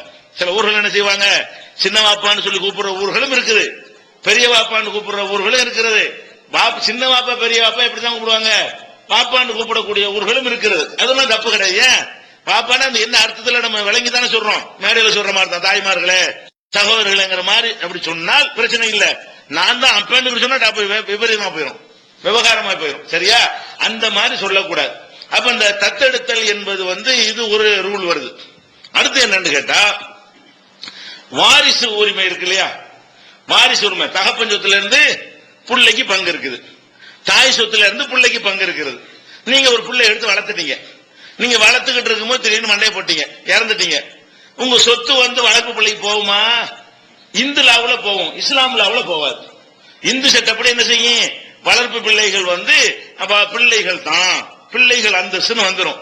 அப்ப தகப்பன் சொத்து மகனுக்குன்னு சொல்லி அவங்களுக்கு என்ன செய்யும், நான் மகன் தான் கிளைம் பண்ணலாம். நான் இந்த பிள்ளைக்கு நான் அந்த மகன், நீ இந்த பெத்தன்னு கேட்டா நான் பெக்கல வளர்த்தேன், இந்த இருக்கு ஆதாரம், நான் தத்தெடுத்துக்கு இந்த இருக்கு ஆதாரம் அப்படின்னு காட்டினால் கோர்ட் என்ன செய்யும், இந்துக்களா இருந்தால், இந்துக்களுக்கு மத்தியில் உள்ள வளர்ப்பு பிரச்சனையாக இருந்தால் இவரை தகப்பன் என்றும் அவரை பிள்ளை என்று என்ன செஞ்சிருக்கேன் ஒத்துக்கொள்ளும். இந்த உதாரணமா ஒரு ஜெயலலிதா ஒரு பிள்ளை எடுத்து கல்யாணம் பண்ணாங்க பெரிய வயசுல, அவங்க சொத்து வாரிசு கேட்கலாம், பிள்ளைன்னு தத்தெடுத்துட்டாங்களா இல்லையா, முந்தி முடியாது, முந்த நாள் சட்டம் கொண்டு வந்துட்டாங்க, பொம்பளையும் தத்தெடுத்து வளர்க்கலாம்னு சொல்லி. அப்ப அந்த அடிப்படையில் என்ன செய்யலாம், நான் தத்தெடுத்திருக்கிறேன்னு சொன்னால் அது என்னவாக அங்க செல்லும், இங்க செல்லாது. அப்ப நீங்க ஒரு பிள்ளை எடுத்து வளர்க்குறீங்க, நீங்க என்ன எதுக்காக வளர்க்குறீங்க, நம்ம சொத்து பத்திரம் அந்த பிள்ளைக்கு போட்டு நினைச்சுதானே வளர்க்குறீங்க. அப்படி வளர்த்தீர்களே, ஆனால் நீங்க ஒண்ணு சொல்லாம போயிட்டீங்கன்னா போய் சேராது. உங்க அண்ணன் தம்பிக்கு போகுமே தவிர யாரோ எவரும் அந்த பிள்ளைக்கு போய் சேராது. நீங்க என்னத்தான் வளர்த்தாலும் சரி, மகன் பாசம் காட்டினாலும் சரி, ஒண்ணும் சொல்லாம தெரிஞ்சு மோத்தா போயிட்டீங்கன்னு சொன்னா உங்களுடைய சொத்துக்கள் யாருக்கு கிடைக்காது, அந்த பிள்ளைக்கு கிடைக்காது. அல்லது அந்த புள்ள பெரிய கோடீஸ்வரனா இளைஞனா சம்பாரிச்சு பெரிய வசதியாகி போய் பெரிய கோடிகளுக்கு அதிபதியா போய் அவன் முன்னாடி செத்துட்டான்னு வைங்க, நீங்க அப்பன்னு சொல்லி உங்களுக்கு சொத்து கிடைக்காது. ஏன், நீங்க அப்ப இஸ்லாமிய அடிப்படையில அவன் பிள்ளையும் இல்ல, நீங்க அப்பனும் இல்ல, அந்த மாதிரி வந்து விடுகிறது. அப்ப நம்ம என்ன செய்யணும், நீங்க நிஜமாகவே நம்ம ஒரு பிள்ளை எடுத்து வளர்க்கிறோம், அந்த ரூல் எல்லாம் வச்சு பிள்ளை இல்ல, ஆனா கொஞ்சம் மகிழ்வதற்கு நமக்கு ஒண்ணு வேணுங்கிறதுக்காக வளர்க்கணும். வளர்க்கிறது தப்பு இல்ல, வளர்க்கிறது உதவி செய்யறது ஒண்ணு தப்பு கிடையாது. அந்த வளர்க்கும் போது நீங்க என்ன செய்யணும்னா, நம்ம மூத்தா போயிட்டோம்னா இவ்வளவு பாசம் கொட்டி இந்த வளர்த்த பிள்ளைக்கு ஒண்ணும் கிடைக்காது. கிடைக்கணும்னு தான் வளர்க்கிறோம் அப்படின்னு சொல்லி உயிரோட இருக்கும்போது செட்டில்மெண்ட் ஏதாவது பண்ணலாம். உயிரோட இருக்கும் பொழுது என்னோட இந்த சொத்து இந்த பிள்ளைக்கு, நான் அந்த சொத்து இந்த பிள்ளைக்கு என்று எழுதி வச்சுட்டு அந்த மௌத்துக்கு பிறகு வாரிசு முறையில தான் கிடைக்காது. உசுரோட இருக்கும்போது யார் வேணாலும் கொடுக்கலாம்ல. தெருவுல போன ஆள் கூட எழுதி வச்சுட்டு போலாம்ல. யாரும் கேட்க முடியுமா? நம்ம சொத்தை வந்து யாருக்கு வேணாலும் ஒரு புறம்போ கூட எழுதி வைக்கலாம். எவனும் கேட்க இயலாது. நம்ம சொத்து யாருக்கு வேணாலும் நம்ம எழுதலாம். அந்த மாதிரி நீங்கள் வந்து என்ன செய்யணும்? நம்ம அந்த பிள்ளையை வளர்க்கணும், அதுக்கு ஏதாவது கிடைக்கணும் என்று நீங்கள் ஆசைப்பட்டீர்களே ஆனால் அந்த பிள்ளைக்கு என்ன செய்யணும்? உசுரோட இருக்கும் பொழுது அதுக்கு என்ன கிடைக்கணும்னு ஆசைப்படுறீங்களோ, 1 கோடி ரூபாய் சொத்து இருக்குதா, ஒரு 50 லட்சம் ரூபாய் பிள்ளைக்கு வச்சிருவோம், இன்னொரு 50 லட்சம் ரூபாய் நம்ம மற்ற சொந்த பந்தங்கள் மௌத்துக்கு பிறகு எடுத்துட்டு போறாங்க அப்படிங்கிற மாதிரி என்ன செய்யலாம்? நீங்க ஏதோ உங்களுக்கு முடிஞ்சதை, அது உசுரோட இருக்கும்போது கணக்கெல்லாம் கிடையாது, எவ்வளவு வேணாலும் கொடுக்கலாம்.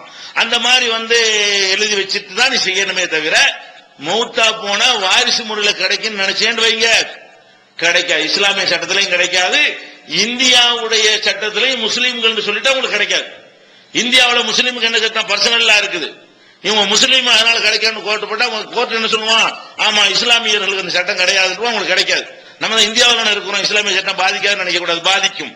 நீங்கள் இந்தியாவில் இருந்தாலும் என்ன செய்யும்? இந்தியாவுடைய கோர்ட்ல எந்த சட்டம் தான்? வாரிசுரிமை, கல்யாணம், இதுல எல்லாம் முஸ்லீமுக்கு தனி சட்டம். அந்த சட்டத்தில் அரசாங்கம் தலையிட முடியாது. இந்த சட்டத்தை வச்சுதான் கோர்ட்டை தீர்ப்பளிக்கும். உங்க மார்க்கத்தில் கிடையாதுன்றாங்க.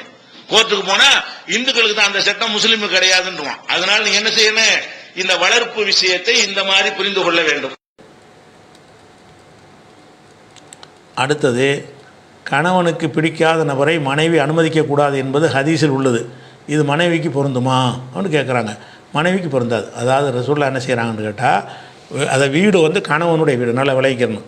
இஸ்லாமிய அடிப்படையில் வந்து வீடு வந்து கணவன் வீடாக தான் இருக்கணும். கணவன் வீட்டில் தான் மனைவி இருப்பாங்களே தவிர மனைவி வீட்டில் போய் கணவன் இருக்கிறதுங்கிற ஒரு கான்செப்ட்டு இஸ்லாத்தில் இல்லாது இவங்களாம் உண்டாக்கி கொண்ட சில பகுதியில் உண்டாக்கி இருக்கிறாங்க. அப்போ அதில் என்னென்னு கேட்டால், என்னுடைய வீடுன்னு சொல்லும்போது என் வீட்டுடைய நிர்வாகத்தை நான் மனைவிட்ட கொடுத்துருக்குறேன். அந்த மனைவியுடைய கடமை என்னென்னு கேட்டால், என் வீட்டில் யார் வரணும்னு நான் நினைக்கிறேனோ அவங்கள தான் அலோவ் பண்ணணும். யார் வரக்கூடாதுன்னு நினைக்கிறேனோ அதை செய்யக்கூடாது. என் வீட்டில் என்னென்ன காரியம் ஆகணும் ஆகக்கூடாதுன்னு முடிவெடுக்கிற விஷயம் வந்து அந்த யார் உரிமையாளனாக இருக்கிறானோ, கணவன் கல்யாணம் பண்ணி வந்தனால மனைவின்னு ஆகிட்டாலும் அவள்கிட்ட நிர்வாகத்தை கொடுத்தாலும் அந்த நிர்வாகம் எப்படி அமைய வேண்டும் என்றால் கணவனுடைய விருப்பப்படி தான் அமையணுங்கிறது சொல்கிறாங்க. இப்போ மனைவி வீட்டில் பஞ்சாயத்தாக இருந்தால் அது மனைவிக்கு பொருந்தும். மனைவி வீடாக இருந்தால் தான் என்ன செய்யணும்? மனைவி வீட்டில் கணவனை அனுமதிக்கமா பேச்சே வரும். வீடே கணவன் வீடு தானே. அந்த ஹதீஸின் வாசகம் எப்படி வருதுன்னு கேட்டால், அந்த அரபில் உள்ள வாசகம் இது திருமதியில் வரக்கூடிய ஹதீஸு 1163 வருகிறது. வலா யதன்ன ஃபி புயூத்திக்கும், உங்கள் வீடுகளில், ஆண்களே உங்கள் வீடுகளில் அந்த பெண்கள் அனுமதிக்கக்கூடாது. லிமன் தக்ரஹூன, உங்களுக்கு பிடிக்காதவர்களை அனுமதிக்கக்கூடாது. நீங்கள் யாரை வெறுப்பீங்களோ அந்த ஆளை வந்து உங்கள் வீட்டுக்குள்ளே என்ன செய்யக்கூடாது? அந்த பெண்கள் அனுமதிக்கக்கூடாது அப்படின்ற ரசூலுல்லாஹ் சொல்கிறாங்க. சொல்லும் பொழுது வீட்டில்னு மொட்டையாக சொல்லலை, உங்கள் ஆண்களாகிய உங்கள் வீட்டில்ங்கிறாங்க. ஃபி புயூத்தின்னு மட்டும் சொல்லாமல், ஃபில் புயூத்தின்னு சொல்லாமல் ஃபி புயூத்திக்கும், உங்கள் ஆண்களே உங்கள் வீடுகளிலே அந்த பெண்கள் அனுமதிக்கக்கூடாது, உங்கள் மனைவிமார்கள் அனுமதிக்கக்கூடாது. அப்போ நீங்கள் வீட்டுக்கு நீங்கள் தான் உரிமையாளர். அவங்க மனைவிங்கிறதுனால அதன் அடிப்படையில் அவங்க அதில் உரிமையை பயன்படுத்தி கொள்ள முடியும். வீட்டுக்கு சொந்தம் செத்து போன பிறகு அந்த வீட்டு யாருக்கு சொந்தம்? உங்கள் சொந்தமாக வச்சு தான் எல்லாருக்கும் பங்கு வச்சு கொடுப்பாங்க. அந்த வீட்டுக்கு உரிமையாளர் யாருன்னு கேட்டால் அந்த வீட்டு ஆண் தான் உரிமையாளர் இருக்கிறார். அவருடைய வீடு நான் வாடகை வீடாக இருந்தால் கூட அந்த ஆண் தான் அந்த வாடகை கொடுப்பார் சம்பாத்தியம் பண்ணி. அப்போ உங்களுடைய வீடு இருக்கிறதுனால அதில் மற்றவங்கள அந்த பெண்கள் அனுமதிக்காமல் உங்கள் வீட்டை அவங்க பராமரிக்கணும் அப்படின்னு வர்றதுனால இதில் வந்து மனைவி வந்துக்கிட்டு வீட்டில் வந்து அதை அனுமதிக்கக்கூடாது, அவங்க இப்படி சொல்லுவாங்க, வீடு அவங்க வீடு தானே, இவர் வரக்கூடாது அவர் வரக்கூடாதுன்னு மனைவி இப்படி சொல்ல முடியுங்கிற இருக்கிறேன். அது மனைவிக்கு பொருந்தாது, கணவனுக்கு தான் பொருந்தும். அதுக்கடுத்து வந்து யூனுஸுங்கிறவர் கேட்குறாரு, ஒரு மனிதர் சுத்ரா வைக்காமல் தொழுதால் குறுக்கே செல்வதற்குரிய அளவு என்ன? அவர் சஜிதா வரை விட்டு விட்டு குறுக்கே செல்லலாமா அப்படின்னு கேட்குறாங்க. அதாவது தொழுகை இந்த சட்டம் வந்து பெரும்பாலும் பெண்களுக்கு தெரியாது. பெண்கள் வந்து வீட்டிலே தொழுகிற ஆட்களாக இருக்கிறதுனால இந்த குறுக்க போகிறதுங்கிற ஒரு ரூலு சட்டம் எதுவுமே பெண்களுக்கு விளங்காது. பள்ளிவாசலுக்கு வர ஆண்களுக்கு மட்டும்தான் அந்த சட்டங்கள் பெரும்பாலும் தெரிஞ்சு வச்சுருப்பாங்க. அதனால் பொதுவாக நீங்கள் விளங்கிக்கிறேன்னு, நம்ம தொழுகிறதா இருந்தால் தொழுகிறது ஒரு இடத்துல தொழுகிறோம் என்று சொன்னால் அதுக்கு முன்னாடி ஒரு தடுப்பு வச்சுக்கணும்.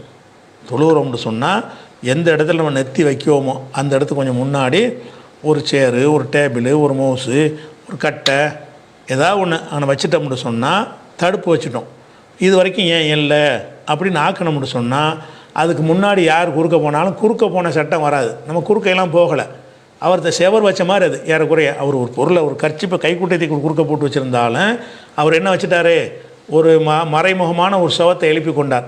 செவத்தை எழுப்பிட்டாருங்கும் போது நீங்கள் அதை தாண்டி போனீங்கன்னு சொன்னால் நீங்கள் குறுக்க போனீங்கிற ஒரு சட்டம் வராது. குறுக்க போனது எப்போ வரும்னு கேட்டால், ஒன்று வைக்காமல் வச்சுட்டாருன்னு வைங்க, சும்மா போய் நின்று தொழுகிறார். அப்போ அவர் என்ன செய்ய, பெரிய பாவம் அது. சும்மா நீங்கள் தொழுதிங்கன்னு சொன்னால் அவ்வளோ தூரத்தில் உள்ள அத்தனை பேர் நிப்பாட்டி வச்சுட்டு பிரேக் பண்ணி போடுறீங்க. நீங்கள் எங்களை தைப்பீர் கட்டம்னு சொன்னால் இதுக்குள்ளே எவனும் போகக்கூடாதுன்னா எங்கேயும் போகக்கூடாதுங்கிற மாதிரி வந்துச்சுன்னா அது பிரேக் பண்ணுற மாதிரி வருதுல்ல, அந்த மாதிரியாக நம்ம செய்யக்கூடாது. கண்டிப்பாக என்ன செய்யணும், இது வீடுகள்லையும் பெண்கள் கடைப்பிடிக்கணும். வீட்டில் தொழுகிறதா இருந்தால் உங்களுடைய அந்த செவர் இருக்குங்கள, செவத்து பக்கம் வரைக்கும் போய் நீங்கள் தொழுதுக்கிறங்க. அப்போ தான் அதுக்கு இடையில் யார் குறுக்க போக மாட்டாங்க. அங்கே செவர் இருக்கும், இங்கே தக்பீர் கட்டிட்டீங்கன்னு சொன்னால் குறுக்க போவாங்க. குறுக்க போகிற மாதிரி இல்லாமல் என்ன செய்யணும், நம்ம சஜிதா வரைக்கும் உள்ள இடத்த கணக்கு பண்ணி அந்த இடத்துல போய் நின்று கொள்ளணும். அல்லது அப்படியான செவர் மாதிரி அமைப்பு இல்லை என்று சொன்னால் தொழுகிற சஜிதா செய்கிறதுக்கு பக்கத்தில் ஒரு சேரு, ஒரு டேபிள், ஏதாவது ஒரு பொருள், ஒரு லேப்டாப்பு, என்னத்தையாவது ஒரு பொருளை வச்சுட்டோம்னு சொன்னால் அவர் நம்ம தடுத்துட்டோம், அவர் குறுக்க போன குற்றம் வராது. இதுதான் அந்த சுத்ராவுடைய ஒரு சட்டம். இதை பற்றி என்ன செய்கிறாங்கன்னு கேட்டால் ரசூல் ஸல்லல்லாஹு அலைஹி சொல்கிறாங்க, இது முஸ்லீமில் வரக்கூடிய ஹதீஸு. இதாவெல்லாம் அதுக்கும் பையனை எதைகி மிசல் மஹ்ருத் ரஹலி, ஒரு வாகனத்தில் உள்ள சாய்மான மாதிரி வச்சுருப்பாங்கள்ல, அப்படியான ஒரு பொருளை ஒருத்தர் முன்னாடி வைத்து கொண்டானால் வைத்து கொண்டு ஃபுல் யுசல்லி, அவன் தொழட்டும், ஒலா யுபாலி மண்மர்ற வராதாளிக்க, அதுக்கு மேலே யாராவது நடந்து போனால் அது கண்டுக்கிறே நீங்கள் வேணாம், அது உங்களை பாதிக்காது. ஏதாவது பொருளை நீங்கள் தடுப்பாக சுத்ரான்னு இதுக்கு பேர் அரபியில், சுத்ரா தடுப்புன்னு வச்சுக்கலாம். ஒரு தடுப்பு நீங்கள் வைத்த பிறகு அதுக்கு பிறகு அதை தாண்டி யாராவது போனாங்கன்னு சொன்னால் அது ஒன்று கண்டுக்கிற வேணாம், குறுக்க போன குற்றம் வராது, ஆனால் அப்படி ஒன்று வச்சுக்கிறங்க அப்படின்ற ரசூலுல்லாஹ் சொல்கிறத முஸ்லீமில் வரக்கூடிய ஹதீஸாக பார்க்குறோம். அதே மாதிரி ரசூல் ஸல்லல்லாஹு அலைஹி வஸல்லம் அவர்கள் பெருநா தொழுகைக்கு போகும்போது 494வது ஹதீஸ் புகாரியில் வருது. ரசூல் ஸல்லல்லாஹு அலைஹி வஸல்லம் பெருநா தொழுகைக்கு போகும்போது என்ன செய்வாங்கன்னா, ஒரு குச்சியை நட்டு வைக்க சொல்லிடுவாங்க. வச்சு என்ன செய்வாங்கன்னா முன்னாடி இதை வச்சுருவாங்க. அதை நோக்கி என்ன செய்வாங்கன்னா மக்கள்லாம் ரசூலுல்லாஹ்வும் தொழுவாங்க, மக்கள்லாம் பின்னாடி இருப்பாங்க. அப்போ இமாமு மட்டும்தான் என்ன செய்வாங்கன்னு கேட்டால் சுத்ரா வைப்பாங்க. ஒரு பெரிய திடலில் தொழுகிறோம், திடலில் தொழுவும்போது அனைவருக்கும் தடுப்பு வைக்கணுமான்னா ஓப்பனாக இருக்கும்போது ஒரு செவரே கட்ட வேண்டியிருக்க அப்புறம் அனைவருக்கும் வைக்கிறதா இருந்தால். அப்போ நம்ம அதுக்கு என்ன சட்டம்னு கேட்டால், இந்த இமாம் இருக்கார்ல, அவர் முன்னாடி இப்படி ஒரு இதை வச்சுட்டாருன்னா போதும், அவருக்கு சுத்ரா வந்துருச்சுன்னு சொன்னால் எல்லாருக்கும் வந்த மாதிரி. அப்போ ரசூலுல்லாஹ் என்ன செய்வாங்கன்னா, பெருநா தொழுகைக்கு திடலில் தொழ போகிறதுனால அங்கே ஒரு இதை ஈட்டியை நட்டு வச்சுருவாங்க, சஜிதா செய்கிற இடத்த தாண்டி நட்டி வச்சுருவாங்க. நட்டி வச்சோன்னா போய் சல்லி இலைஹா, அதை நோக்கி செல்வார்கள். ஒன்னாசு வராகும், மக்கள்லாம் பின்னாடி நின்றுப்பார்கள். அப்போ அந்த மாதிரி இருக்கும் பொழுது குறுக்க போகிறதுங்கிற வராது. உன்னை இமாமா தொழுது, இமாமோட ஜமாத்தா தொழுதால் இமாமுக்கு மட்டும் வைக்கணும், தனித்தனியாக தொழுதுகிற ஒவ்வொருத்தரும் தனித்தனியாக வைக்கணும். அந்த சுத்ரா வைத்து கொள்ளணுங்கிறது ஒரு சட்டம் இருக்கிறது. அதே நேரத்தில் அது எவ்வளவு வைக்கிறது அப்படின்னு கேட்டிங்கன்னு சொன்னால், அதுக்கும் புகாரில் 496வது ஹதீஸில் வருகிறது. கான பைன முசல்லா ரசூலுல்லாஹி ஸல்லல்லாஹு அலைஹி வஸல்லம் பைனல் ஜிதாரி மமர்ரு ஷாத்தி, ரசூல் ஸல்லல்லாஹு அலைஹி வஸல்லம் அவர்களுக்கும் அந்த சோத்துக்கும் இடையில் ரசூல்லா ஒரு சோவத்துக்கிட்ட போய் நின்றுவாங்க. எந்த அளவு டிஸ்டன்ஸில் நிற்பாங்கன்னு கேட்டால், மமர்ரு ஷாத், ஒரு ஆடு ஃப்ரீயாக நடந்து போகிற இடத்த விட்டுருவாங்க, அவ்வளோதான். ஒரு ஆடு போகிறதுக்கு ஃப்ரீயாக இருக்கணும், தக்பீர் கட்டிட்டோம், அந்த இடத்துல சேதா செஞ்சிடலாம்ல. ஒரு மமர்ரு ஷாத் தான், பெரிய டிஸ்டன்ஸ் விடக்கூடாது, செவத்தை ஒட்டி நம்ம நிற்கணும். செவத்துக்கும் நமக்கு மத்தியில் உள்ள இடைவெளி எவ்வளோ இருக்கணும்னு கேட்டால் மமர்ரு ஷாத், ஒரு ஆடு குறுக்க போகிற அளவுக்கு உள்ள ஒரு இடம் வைத்துக் கொள்வார்கள் அப்படின்னு வருது. அப்போ அந்த மாதிரி ஒரு சின்ன ஒரு இடத்த விட்டுட்டு என்ன செய்யணும், சுவரை ஒட்டினுண்டா தனியாக வைக்க தேவையில்லை, சுவரே சுத்ராவாக போயிடும். ஒரு சுவத்து பக்கமே நின்றோம்னு சொன்னால் அந்த சுவர் சுத்ராவாக போயிடும். சுவத்தை விட்டு இப்படி தாண்டி நின்றோம்னு சொன்னால் அதுக்கு உள்ள இடைவெளியை மக்கள் பயன்படுத்த வேண்டிய தேவை இருந்துச்சுன்னு சொன்னால் அப்போ நம்ம என்ன செய்யணும், எந்த அளவில் வைக்கிறோமோ அந்தளவு சுத்ரா வச்சுட்டோம்னா அது குறுக்கையெல்லாம் மக்கள் போகலாம் அப்படிங்கிறது அதுலேருந்து வழங்குறது. அதே மாதிரி ரசூல் ஸல்லல்லாஹு அலைஹி வஸல்லம் என்ன செய்வாங்கன்னா, பள்ளிவாசலில் தொழுவும்போது அதில் உள்ள ஒரு தூணை தேர்ந்தெடுத்து தூணுக்கு முன்னாடி தொழுவாங்க. ரசூல் ஸல்லல்லாஹு அலைஹி வஸல்லம் என்ன செய்வாங்கன்னா, புகாரில் 502வது ஹதீஸில் இருக்கிறது, ராயத்துன் நபி ஸல்லல்லாஹு அலைஹி வஸல்லம் யதஹர்ர ஸலாத்த இந்தஹா, அங்கே உள்ள ஒரு தூணை காட்டி இந்த தூணுக்கு முன்னாடி ரசூலுல்லாஹ் தொழுவாங்க. எதுக்கு தூணுக்கு முன்னாடி போய் தொழுகிறாங்கன்னு கேட்டால், அது சுத்ரா தடுப்பாக போயிடும். தூண் இல்லாத போய் நம்ம தொடுத்தோம்னு சொன்னால் அதுக்கு ஒரு பொருளை நம்ம தனியாக வைக்கணும். தூணையை சுத்ரா வைக்கிட்டோம்னு சொன்னால் அதுக்கு முன்னாடி வர்ற யாரையும் தடுக்காது.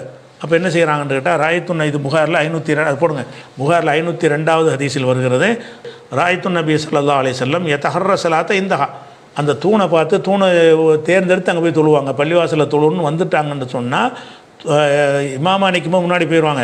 மற்ற நேரத்தில் வேறு தொழுகையை நினச்சாங்கன்னு சொன்னால் ஒரு தூண் இருக்கும், அந்த தூணை தேர்ந்தெடுத்து போய் அதுக்கு முன்னாடி நின்று தொழுவாங்கன்னு. எதுக்கு தொழுகிறாங்கன்னா சுத்ராவுக்காக தான். அந்த மாதிரி ஒரு சுத்ராங்கிறது இருக்குது. அடுத்து நஜ்முன் நிசாங்கிறவங்க கேட்குறாங்க, உறவை முறித்து வாழ்பவன் சொர்க்கம் செல்ல மாட்டான் என்று நபிகள் அவர்கள் சொல்கிறார்கள். அப்படி இருக்கும் நிலையில் நண்பனின் உறவும் இதில் அடங்குமா கேட்குறாரு. அடங்க, நண்பன்கிறது உறவு. அது உறவுங்கிறது அல்லாவாக ஏற்படுத்தினது தான் உறவுங்கிறது. நீங்கள் நினச்சாவெல்லாம் வாப்பாவை நீங்கள் பிரிக்க இயலுமா? இவர் சின்ன வாப்பா, இவர் நாளையிலேருந்து இவர் சின்ன வாப்பா நீங்கள் ஆக்க முடியுமா? ஒரு ஆள் சித்தப்பாண்டா அவர் தான் சித்தப்பா, ஒரு ஆள் சின்னம்மாண்டா அவர் தான் சின்னம்மா, ஒரு ஆள் மாமாண்டா அவர் தான் மாமா. நீங்களாக மாமாவை மாற்ற முடியாது, சித்தப்பாவை மாற்ற முடியாது, சின்னம்மாவை மாற்ற முடியாது, அக்கா தங்கச்சியை மாற்ற முடியாது. அப்போ அல்லாவாக ஏற்படுத்தினதுக்கு பேர் தான் உறவுங்கிறது. நண்பர் என்பதெல்லாம் அல்லாஹ் ஏற்படுத்தி நீங்களாக தேர்ந்தெடுக்கிறீங்க. இவன் நமக்கு சப்போர்ட்டாக இருப்பான், நமக்கு அவனுக்கு பல விஷயங்களை ஒத்து போகுது, அவங்க கஷ்டத்துக்கு நம்ம உதவும், அவங்க கஷ்டம் அப்படிங்கிற வகையில் நம்ம தேர்ந்தெடுக்கிறோமே தவிர நண்பர்களோடு சேரலாம், பிரியலாம். அது இப்போ அதுக்கும் இதுக்கு உறவு முறிக்கிறதுல வராது. நண்பர்களோடு நீங்கள் பழகிட்டு இந்த நண்பன் நமக்கு செட் ஆக மாட்டேங்கிறான், வேணாம் அப்படின்னு நினச்சி நீங்கள் பிரிஞ்சிங்கன்னா எப்படி நீ நண்பனை பிரிந்தால் நல்லா கேட்குவான்னா கேட்க மாட்டான்.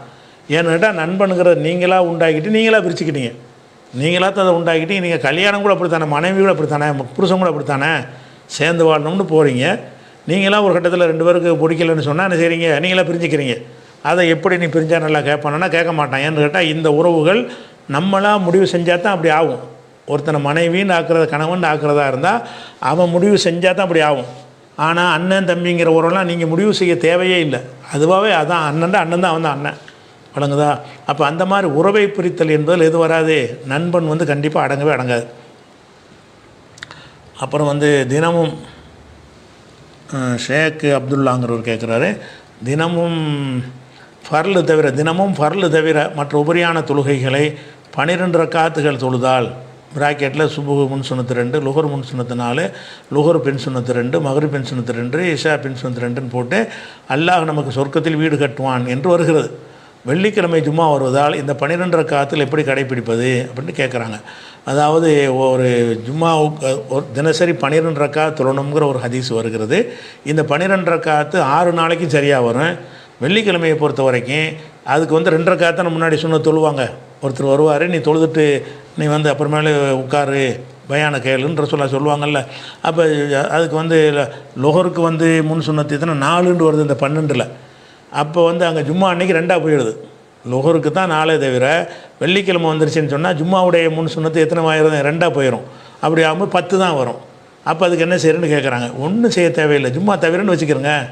ஜும்மா அல்லாத நாட்களில் 12, ஜும்மாவுக்கு 10ன்னு கணக்கு ரசூலுல்லாஹ் சொல்லிவிட்டாங்களே, ஜும்மாவுக்கு 2 தான் ஆக்கிட்டாங்கல்ல, அது ஜும்மாவை தவிரன்னு வச்சுக்கிற வேண்டியதான். ஜும்மாவுக்கு மட்டும் 10, மற்ற நாட்களில் 12ன்னு புரிஞ்சிக்கிற வேண்டிய. ஏன்னா ஜும்மாவுக்கு 10ங்கிறது நம்ம ரசூலுல்லாஹ்வுடைய அந்த லொஹருக்கு முந்தின 4 ரக்காத்து தொழுவாமல் ஜும்மா அன்றைக்கி 2 தானே தொழுவ சொல்கிறாங்க. அப்போ 2 தொழுவ சொல்கிறாங்கன்னா 2 தான் இருக்குது. அப்போ 2ங்கும்போது 4ல் 2 குறைஞ்சி போயிடுது, 12 10ஆக போயிடுது. அப்படி ஆச்சுன்னு சொன்னால் வெள்ளிக்கிழமைக்கும் 10 நம்ம என்ன செய்யணும்? அப்படி வழங்கிக்கிற வேண்டியதான். ஏன்னு கேட்டால் ஒரு ஆள் வர்றாரு, புகாரில் 931வது ஹதீஸில் வருகிறது. ரசூலுல்லாஹ் உரை நிகழ்த்தி கொண்டிருக்கும்போது ஒரு ஆள் வர்றாரு. அப்போ தொழுதுட்டியான்னு ரசூலுல்லாஹ் கேட்குறாங்க. அவர் இல்லைங்கிறாரு. கும்ப சல்லி ரக்காத்தை நீ எழுந்து 2 ரக்காத்து தொழுங்கிறாங்க. 2 ரக்காத்தான் தொழுவ சொல்கிறாங்க. லோகருக்கு முந்தியாக இருந்தால் 4 ரக்காத்து 12க்கு 4 சொல்லுவாங்கள்ல, 4 தொழுவில் 2 தொழுவையாங்கிறாங்க. அப்போ ஜும்மாவுக்கு மட்டும் இது தனின்னு விளங்கிக்கிற வேண்டியதான். 10 தான். கடமையான குளிப்பு கடமையான ஒருவர் இயலாமை, அதாவது குளிர் அல்லது உபாதை காரணமாக தயமம் செய்து தொழுகிறார். ஒரு நாளில் 2 வக்து தொழுகை அப்படி தொழுகிறார். அசரில் குளிர் இல்லை, இப்பொழுது ஒழு மட்டும் செய்து தொழலாமா, குளித்து விட்டு தான் தொழ வேண்டுமா அப்படின்னு கேட்குறார். அதாவது தயமம் செய்தல் என்பது மார்க்கத்தில் 2 விஷயத்துக்கு தயமம் செய்யலாம். ஒன்று ஒழு செய்ய முடியலை, அதுக்கு தயமம் செய்யலாம். இன்னொன்று குளிப்பு கடமையாச்சு குளிக்க முடியாது, அதுக்கு தயமம் செய்யலாம். 2 தயமும் ஒன்று தான். குளிப்புக்குள்ள தயமம் உடம்பெல்லாம் பூசிக்கிறது கிடையாது. ஒழு செய்கிறதுக்கு என்ன தயமம் அதுதான் குளிப்புக்கும் உள்ள தயமம். இப்படி தயமம் செஞ்சிட்டோம். இப்போ அவர் என்ன கேட்குறாருன்னு கேட்டால், ஒரு ஆள் குளிப்பு கடமையாச்சு. குளிப்பு கடமையானது என்ன செய்யணும்? குளிப்பின் காரணமாக தயமம் செஞ்சிட்டார். தயமம் செஞ்சு சுபக தொழுகிறார், லோகரையும் தொழுகிறாரு. அதுக்கப்புறம் என்னென்னா குளிரெலாம் போயிடுச்சு, நல்ல வெயில் வந்துருச்சு. இப்போ தண்ணியை பயன்படுத்தலாம். இப்போ அவர் ஒழு செய்யணுமா குளிக்கணுமா அப்படின்னு கேட்குறாரு. அப்போ இவர் எதுக்காக வேண்டி தயமம் செஞ்சாரோ அதை தான் இவர் செய்யணும். நேரடியாக அதுக்கு ஆதாரம் கிடையாது. நம்ம பொது அறிவில் சிந்தித்தா நமக்கு என்ன விளங்கும்னு கேட்டால், இவருக்கு எதற்காக அந்த தயமத்தை முதல் செஞ்சார்? குளிப்பு கடமைக்கு தானே செஞ்சார். அப்போ அந்த குளிப்பு கடமைக்காக செஞ்ச தயமம் வந்து தண்ணி கிடைக்கிற வரைக்கும் தான் அது செல்லும். தண்ணி கிடைச்சுன்னு சொன்னால் மறுபடியும் குளிப்பு கடமைங்கிற ஒரு தலையில் வந்துடும். ஒழுவுக்காக வேண்டி தயமம் செஞ்சார்னா ஒழு தான் அவர் செய்யணும். இவர் தயமம் எதற்காக வேண்டி ஆரம்பத்தில் தயமம் செஞ்சார், அதைத்தானே திருப்பி அவர் செய்ய வேண்டி வரும். அப்போ இவர் என்ன செய்கிறாரு, குளிக்காமல் இருந்துட்டு நம்ம குளிப்பு கடமை நிறைவேறி போச்சு, நிறைவேறலாம் போகலை, தண்ணி கிடைக்கிற வரைக்கும் தான், பயன்படுத்துகிற வரைக்கும் தான், பயன்படுத்த வாய்ப்பு வந்துருச்சுன்னு சொன்னால் நம்ம அதை தான் செய்யணும். அந்த அடிப்படையில் நீங்கள் குளிப்பு கடமையாக இருந்து தயமம் செய்திருப்பீர்களே, ஆனால் மத்தியானம் குளிரெலாம் போன பிறகு நீங்கள் வந்து ஒழு மட்டும் செஞ்சுக்கிறோம் அப்படி நினைத்தீர்களே, ஆனால் குளிப்பு கடமை உங்களுக்கு நீங்களையே, தண்ணி இல்லைங்கிறதுக்காக தற்காலிகமாக தானே உங்களுக்கு வந்து தயமம் செஞ்சு தொழுவ சொல்லி மார்க் அனுமதிக்குது. அப்போ நீங்கள் தண்ணி கிடைச்ச உடனே தண்ணி பயன்படுத்த முடியும்னு சொன்ன உடனே அந்த குளிப்புக்காக நீங்கள் செஞ்ச தயமும் அவுட் ஆகி போயிடுது. நீங்கள் குளிக்கத்தான் வேணும், குளிச்சுட்டு தான் என்ன செய்யணும், அது செய்யணுண்டு. இது சிந்தித்து விளங்குற ஒரு விஷயம் தான், நேரடியான ஆதாரத்தை நம்ம காட்ட இயலாது, சிந்தித்து விளங்குற விஷயந்தான். அடுத்ததாக ரமலான் ஜக்காத் உரையில் நீங்கள் கூறிய பல பதில்களில் உறவினர்கள் ஏழைகளாக இருந்தால் தான் ஜக்காத்து கொடுக்க வேண்டும் என்று கூறினீர்கள். ஏழைக்கு மார்க்கம் சொல்லும் வரையறை என்ன? நிசாப் அளவுக்கு இல்லாமல் இருந்தால் தான் ஜக்காத் வர தகுதியானவரா? ஜக்காத்து கொடுப்போரும் ஜக்காத் வாங்கலாம் என்று நீங்கள் முன் சொன்னதற்கு முரணாக உள்ளது அப்படின்ட்டு கேட்குறாரு. ஃபாசில்ங்கிறவர் கேட்குறார். அதான் ஏழைக்கு வந்து மார்க்கத்தில் வந்து அளவுகோல்லாம் சொல்ல முடியாது. ஜக்காத்து கடமையானவர், ஜக்காத்து கடமை அப்படி சொல்ல முடியாது. ஏழைங்கிறது எதில் வரும்னு கேட்டால் அவர் சொல்கிறத வச்சு தான் ஏழை. அவர் என்ன செய்கிறார், எனக்கு தேவைன்னு அவர் சொல்கிறார். நீங்கள் இவர் ஜக்காத்து கொடுத்தாரா, நிசாப் வச்சுருக்கிறாருன்னு ஒவ்வொருத்தருடைய அக்கௌண்ட்டு தான் கேட்கவா போகிறோம்? ஓரளவு ஜக்காத்து கொடுக்க போகிறோம். உங்கள் எவ்வளோ வருமானம் சொல்லுங்கள், என்னென்ன வீட்டில் வச்சுக்கிறேன்னு எல்லாத்தையும் கேட்டு அறிந்து கொண்டு அவர் ஏழுன்னு முடிவு செய்கிற இப்படி யாராவது செய்ய முடியுமா? கேட்டால் தருவாங்களா? கேட்குறது உண்டா? அப்படி ரசூலுல்லாஹ் காலத்தில் கேட்கப்பட்டு இருக்குதா? கேட்கப்படல. ஏழைன்னு என்னென்னு கேட்டால் அவன் வந்து கேட்குறான், எனக்கு இல்லை, எனக்கு தாங்க கஷ்டமாக இருக்குன்னு. அவ்வளோதான் ஏழை. ஒரு கோடீஸ்வரனவாக இருந்தாலும் சரி, ரொம்ப கஷ்டப்படுறாங்க, ஏழையாக இருக்குன்னா அதுதான் ஏழைக்கு அளவுகோல். ஏழைக்கு என்ன அளவுகோல்னு கேட்டால் அவன் சொல்வது தான் அளவுகோலை தவிர அவனுடைய பொருளாதாரத்தையெல்லாம் அடுத்தவர்கள் சுரண்டி பார்த்து செய்வதுன்னா யாருக்குமே நீ ஒன்றுமே செய்ய முடியாது. ஏன்னா யாரும் இதை சொல்ல மாட்டாங்க. நீ எனக்கு இது கேட்குறேன்ருவாங்க. உன்னுடைய வருமானம் எவ்வளோப்பா, நான் அது சொல்லுன்னு கேட்டால் இது எதுக்கு நீங்கள் கேட்குறேன்ருவாங்க. அது நமக்கு தேவையும் இல்லை. ரசூலுல்லாஹ் காலத்தில் அப்படி கேட்கவும் இல்லை யார்ட்டையுமே. ஏழை கொடுக்கன்னு சொன்னதை வந்து ரசூலுல்லாஹ் எப்படி எடுத்தாங்க? ஒவ்வொருத்தனையும் கணக்கு கொண்டாந்து காட்டிவிட்டு ஏழைன்னு முடிவு எடுத்தாங்களா? அவன் கேட்டு வரதை வச்சு முடிவு வந்து கேட்குறான்னு ஏழை. உங்கள்கிட்ட கேட்டார்னா என்னது, உங்கள் சொந்தக்காரங்களாக இருக்கிறாங்க, அவங்க என்ன செய்கிறாங்க, ரொம்ப கஷ்டமாக இருக்குது, எதாவது பார்த்து செய்யுங்கிறாங்க, அதான் ஏழை. அவன் நிறைய சம்பாதிக்கிறான், அவன் சம்பாதித்து அதுக்கு மேலே செலவு இருக்கும். உங்களுக்கு என்ன சம்பாதிப்பார், கடன் இருக்கேன், அது நீங்கள் தீர்மானிக்க தேவையில்லை. ஏழைக்கு என்ன அளவுகோல்னு கேட்டால் அவர் சொல்வது தான். அவர் ஜக்காத்து கொடுக்குறவராக இருந்தால் கூட அவர் வந்து உங்கள்கிட்ட கேட்டால் அவர் ஏழை தான். ஜக்காத்து அவரே கொடுப்பார். ஆனால் இப்போ உங்கள்கிட்ட கேட்குறாரு, கேட்டால் என்ன செய்யணும், ஏழை கொடுத்துருவேனே. ஏழைக்கு என்ன அளவுகோல்னு கேட்டால் அவர் தேவையாகி வர்றாருல, அதாங்க ஏழை, அதுதான் கணக்கு.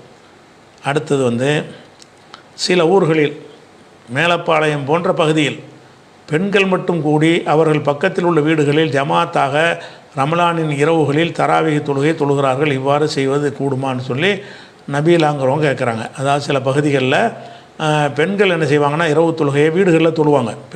பெண்களே ஒரு இமாமை ஏற்படுத்தி பெண்களே என்ன செய்வாங்க, தொழுகக்கூடிய அம்சங்கள் பல ஊர்களில் இருக்கிறது.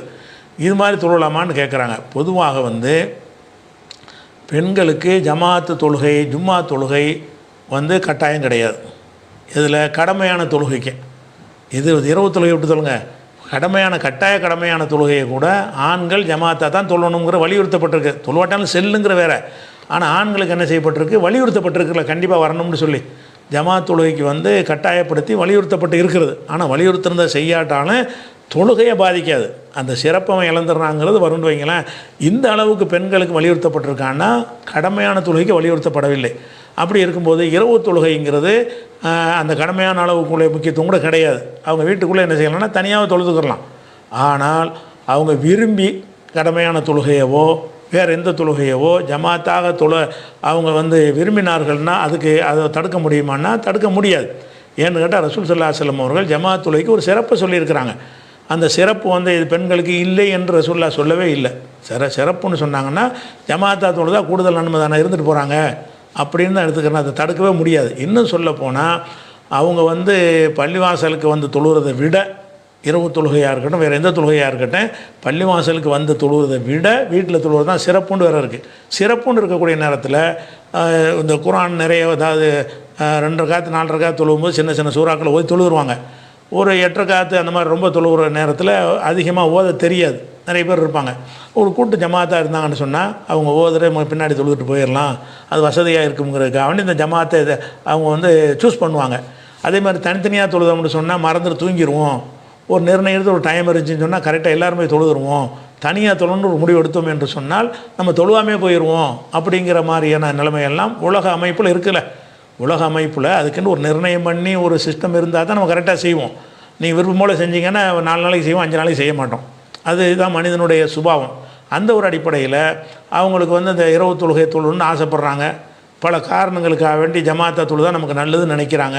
ஜமாத்துங்கிறது மார்க்கத்தில் ஒரு கெட்ட காரியம் இல்லை. பெண்களுக்கு கட்டாயம் இல்லாட்டால் கூட பெண்களும் ஜமாத் தொழுகையில் வந்து கலந்து தான் இருக்கிறாங்க. பெண்களுக்கு சும்மா கட்டாயம் இல்லை, ஆனால் பெண்களும் வந்து தான் இருக்கிறாங்க. அது வந்து தடுக்கப்படலை. அதனால் பெண்கள் ஜமாத்தா தொழுகிறதுங்கிறத என்ன செய்ய முடியாது, நம்ம தடுக்கிறது கூடாதுங்கிறது தான் சரியான நிலைப்பாடு. இதை விளங்கிக்கிறதா இருந்தால் ஒரு பெண்மணி வர்றாங்க, ஒரு பெண்மணி ரசூல்லாட்ட வர்றாங்க. வந்து இன்னி ஒஹிபு சலாத்தை மாக்க, அல்லாஹ்வுடைய தூதரே நான் உங்களோட சேர்ந்து ஜமாத்தோடு தொழ நான் விரும்புகிறேன் அப்படின்னு ரசூல்லாட்ட வந்து கேட்குறாங்க. ரசூல்லா சொல்கிறாங்க, கது அலிம்து அன்னைக்கு துஹிப்பூன சலாத்த மாய், நீ என்னோட தொழுறதை விரும்புகிறாய் என்று எனக்கு தெரிகிறது. நீ தான் சொல்லிட்டீல என்னோட சேர்ந்து தொழ விரும்புகிறாய் என்று எனக்கு தெரிகிறது. ஆனால் ஓ சலாத்துக்கி ஃபி பைத்திக்கி ஹைருன்லக்கி மின் சலாத்துக்கி ஃபி ஹுஜரத்திக்கி, உன்னுடைய உள் அறையில் நீ தொழுவதை விட உன்னுடைய வீட்டில் வீட்டுக்குள்ளே உள் அறைன்னு ஒன்று வச்சுருப்பாங்க, அதில் தொழுகிறதை விட உன்னுடைய வீட்டில் நீ தொழுகிறது உனக்கு சிறந்தது. சலாத்துக்கு ஃபி ஹுஜரத்துக்கு ஹைருமின் சலாத்தி ஃபி தாரிக்கு, உன்னுடைய வீட்டில் தொழுவதை விட உள் அறைன்னு தனியாக ஒரு அறை வச்சுருப்பீங்கள்ல, அங்கே நீங்கள் தொழுவது உனக்கு இன்னும் சிறந்தது. அப்போ சலாத்துக்கு ஃபி தாரிக்கு, உன்னுடைய வீட்டில் நீ தொழுகிறது ஹைருன்லக்கி மின் சலாத்துக்கு ஃபி மஸ்ஜிதி கௌமிக்கு, உங்கள் சமுதாயத்தினுடைய பள்ளிவாசல் இருக்குல்ல, உங்கள் ஏரியா மஹல்லா பள்ளிவாசல், மஹல்லா பள்ளிவாசலில் தொழுவதை விட உன் வீட்டில் தொழுவது உனக்கு நல்லது அப்படிங்கிறாங்க. ஓ சலாத்துக்கி ஃபி மஸ்ஜிது கௌமிக்கு, உன்னுடைய பகுதியில் உள்ள பள்ளிவாசலில் நீ தொழுகிறது ஹைருன்லக்கி மின் சலாத்துக்கு ஃபி மஸ்ஜிதி, எனது இந்த மஸ்ஜிதில் தொழுகிறதை விட அது சிறந்தது. பெண்களுக்கு எது சிறந்ததுன்னு காட்டும் பொழுது அவங்கள முடிஞ்ச அளவுக்கு அவங்க வந்து மெனக்கெட்டு வருவத விஷயத்தெல்லாம் ரசூல்லா தவிர்க்க சொல்கிறாங்க. முதல்ல வந்து என்னுடைய பள்ளிவாசல் பெரிய நன்மையான காரியம்தான். என் பள்ளிக்கு இந்த பள்ளிக்கு மெனக்கெட்டு நீ வருவதை விட உன் வீட்டுக்கிட்ட ஒரு பள்ளி இருக்குமே ஆனால் அங்கே தான் நீ தொழுவணும். அந்த பெண்ணுக்கு சொல்கிறாங்க, என்னுடைய மஸ்ஜித் நபவியில் தொழுகிறதை விட உன் வீட்டில் அருகில் உள்ள மஹல்லா பள்ளியில் நீ தொழுகிறது உனக்கு சிறந்ததுன்ட்டாங்க. அதை விடவும் சிறந்தது என்ன தெரியுமா, உன் வீட்டுக்குள்ளே நீ தொழுகிறீங்கள அது உனக்கு சிறந்தது. அதை விட சிறந்தது என்ன தெரியுமா, உன் வீட்டுடைய உள்ள அறை இருக்கும்ல, வீட்டுக்குள்ளேயே உள்ள அறை, அதில் தொழுவது சிறந்தது என்று சொல்லி அப்போ ரசூல்லாவோட தொழணும்னு அந்த அம்மா ஆசைப்பட்றாங்க. அப்போ என்ன செய்கிறாங்கன்னா, ரசூல் ஸல்லல்லாஹு அலைஹி வஸல்லம் வந்து இதை தான் செய்யணும்னு சொல்லிவிட்டாங்க. அப்போ அதுக்கு என்ன செய்கிறாங்கன்னா, ஃபாமரத்து புனியலஹா மஸ்ஜிதுன் ஃபி அக்ஸா ஷைமின் பைத்தியா, இதை சொன்ன உடனே அந்த வீட்டுடைய கடைசியில் வீட்டுடைய உள்புறத்தில் போய் ஒரு பள்ளிவாசல் மாதிரி கட்டிக்கிட்டாங்க. அந்த அம்மா வீட்டுக்குள்ளேயே பிரேயர் ஹால் வைப்போம்ல, அந்த மாதிரி ஒரு ரூம் மாதிரி கட்டிட்டு அல்லாஹ் மூத்தாவர வரைக்கும் அங்கே தான் தொழுதாங்க, பள்ளிவாசல் பக்கம் வர்றதில்லை, வீட்டில் அவன் தொழுதுட்டாங்கன்னு வருது. இந்த ஹதீஸில் எதுக்கு சொல்கிறோம்னு கேட்டால், பெண்களுக்கு வந்து பள்ளிவாசலுக்கு வராமல் இருப்பது தான், வந்தால் தடுக்கக்கூடாது, அது வேறு விஷயம், வராமல் இருப்பது தான் சிறந்தது, அவங்க வீட்டில் தொழுது தான் சிறந்ததுன்னு வந்துருச்சு. அப்படி சிறந்ததாக வரும் பொழுது அப்போ அவங்களுக்கு வந்து ஜமாத்தா தொழுன்னு நினைத்தார்களே, ஆனால் அந்த வாய்ப்பை நம்ம பறிக்கக்கூடாது. இங்கே பள்ளிலாம் ஜமாத்து நடக்கிறது வரணும் அவட்டே கட்டாயம் கிடையாது, அவங்க அதை விட அது சிறந்தது. அப்படிங்கிறதுனால அவங்களுக்குள்ளே ஜமாத்தாக தொழுது கொண்டார்களே, ஆனால் அது என்ன நான் எப்படி தொழுதுன்னு அந்த மாதிரி தொழுகுன்னு ரசூல்லா கட்டளை இட்டாங்க. ரசூல்லா ஜமாத்தாக தொழுது இருக்கிறாங்க. அந்த மாதிரி பெண்களுக்கும் உள்ளது தான். பெண்களுக்கு இல்லைன்னு சொல்வதாக இருந்தால் அது குறிப்பிட்ட ஆதாரத்தை காட்டணும். ஜமாத்து இருக்குது, பெண்களுக்கு கிடையாது அப்படின்ட்டு ஒரு ஆதாரம் இருந்தாலே தவிர மற்றபடி எல்லாமே ஆண்களுக்கு உள்ளது தான் பெண்களுக்கு எல்லா தொழுகையிலையும் ருக்கு செய்தான் இருக்குது. ஆணுக்கு ஒரு ருக்கு, பெண்ணுக்கு ஒரு ருக்குவா, எல்லாத்துக்கும் ஒரே ருக்கு தான். அந்த மாதிரி பெண்களுக்குன்னு பிரத்யேகமாக நீங்கள் சட்டம் சொல்வதாக இருந்தால் பெண்கள் ஜமாத்தை நீங்கள் தொழுதவே செய்யாதீங்க, உங்களுக்கு தடை அப்படின்னு ஒரு ஆதாரம் இருக்கணும். அப்படி இல்லைன்னு சொன்னால் வீடுகளில் தாராளமாக என்ன செய்யலாம், தொழுவலாம். நம்முடைய மர்கஸ்கள் நம்ம மஹல்லா பள்ளிக்கு போகிறத விடவும் வீட்டில் தொழுவது சிறந்தது, அதை விளங்கிக்கணும். தான் தெரியாமல் செய்த தவறுக்கு அல்லாஹ் குற்றம் பிடிப்பவன் இல்லை என்று கேள்விப்பட்டிருக்கிறேன். அப்படி இருக்க ஒரு தாயோ தந்தையோ தன்னுடைய சொந்த வீட்டுக்கு ஜக்காத் கொடுக்க வேண்டும் என்று தெரியாத நிலையில் இருந்துவிட்டால் அதற்காக தந்தையின் கடனை மகன் அடைக்க வேண்டுமா, அல்லது தெரியாமல் செய்த தவறுக்காக அல்லாஹ் குற்றம் பிடிக்க மாட்டான் என்று விட்டுவிட வேண்டுமா அப்படின்னு ஃபெரோஸுங்கிற சகோதரர் என்ன கேட்குறார். அதாவது பொதுவாக மார்க்கத்தில் ஒரு அம்சம் என்னென்னு கேட்டால், மார்க்கத்துடைய சட்டம் என்னென்னு அவனுக்கு தெரியலை, தெரியாமல் ஒரு விஷயத்தை செஞ்சு மூத்தா போயிட்டான்னு வைங்க, அது எல்லாம் குற்றம் பிடிக்க மாட்டான். அப்போ தொழுகையுடைய ஒரு விஷயம் அல்ஹம்து சூரா ஓதணும்னா ஒருத்தனுக்கு தெரியாது, இதை வந்தான் இஸ்லாத்துக்கு வந்தான், அதை யாரும் சொல்லித்தரவே இல்லை, கேள்விப்படவும் இல்லைன்னு வைங்க, அவன் பாட்டுக்கு அல்ஹம்து ஓதாமல் காலமெல்லாம் தொழுது மூத்தா போயிட்டான். இதெல்லாம் கேட்பானா? அவனுக்கு யாரும் சொல்லித்தரவில்லை, கேட்கல, அந்த வாய்ப்பே இல்லாமல் போயிட்டான். அப்போ தெரியாமல் செய்த எந்த ஒரு விஷயத்திற்கும் அல்லாஹ் என்ன செய்ய மாட்டான், குற்றம் பிடிக்க மாட்டான். நம்முடைய முன்னோர்கள் எத்தனை பேர் வந்து கையை உயர்த்தாமல் அவங்க இப்படி நெஞ்சு இப்படி தொப்புள்ள கட்டிட்டு தொழுதுருப்பாங்க, அதை வந்து சரியான முறை இல்லை தான். அதே நேரத்தில் அவருக்கு யாரும் சொல்லித்தரப்படல, இப்படி தான் தொழுகை, இதான் மார்க்கம்னு அவங்க சொல்லி கொடுத்தாங்க.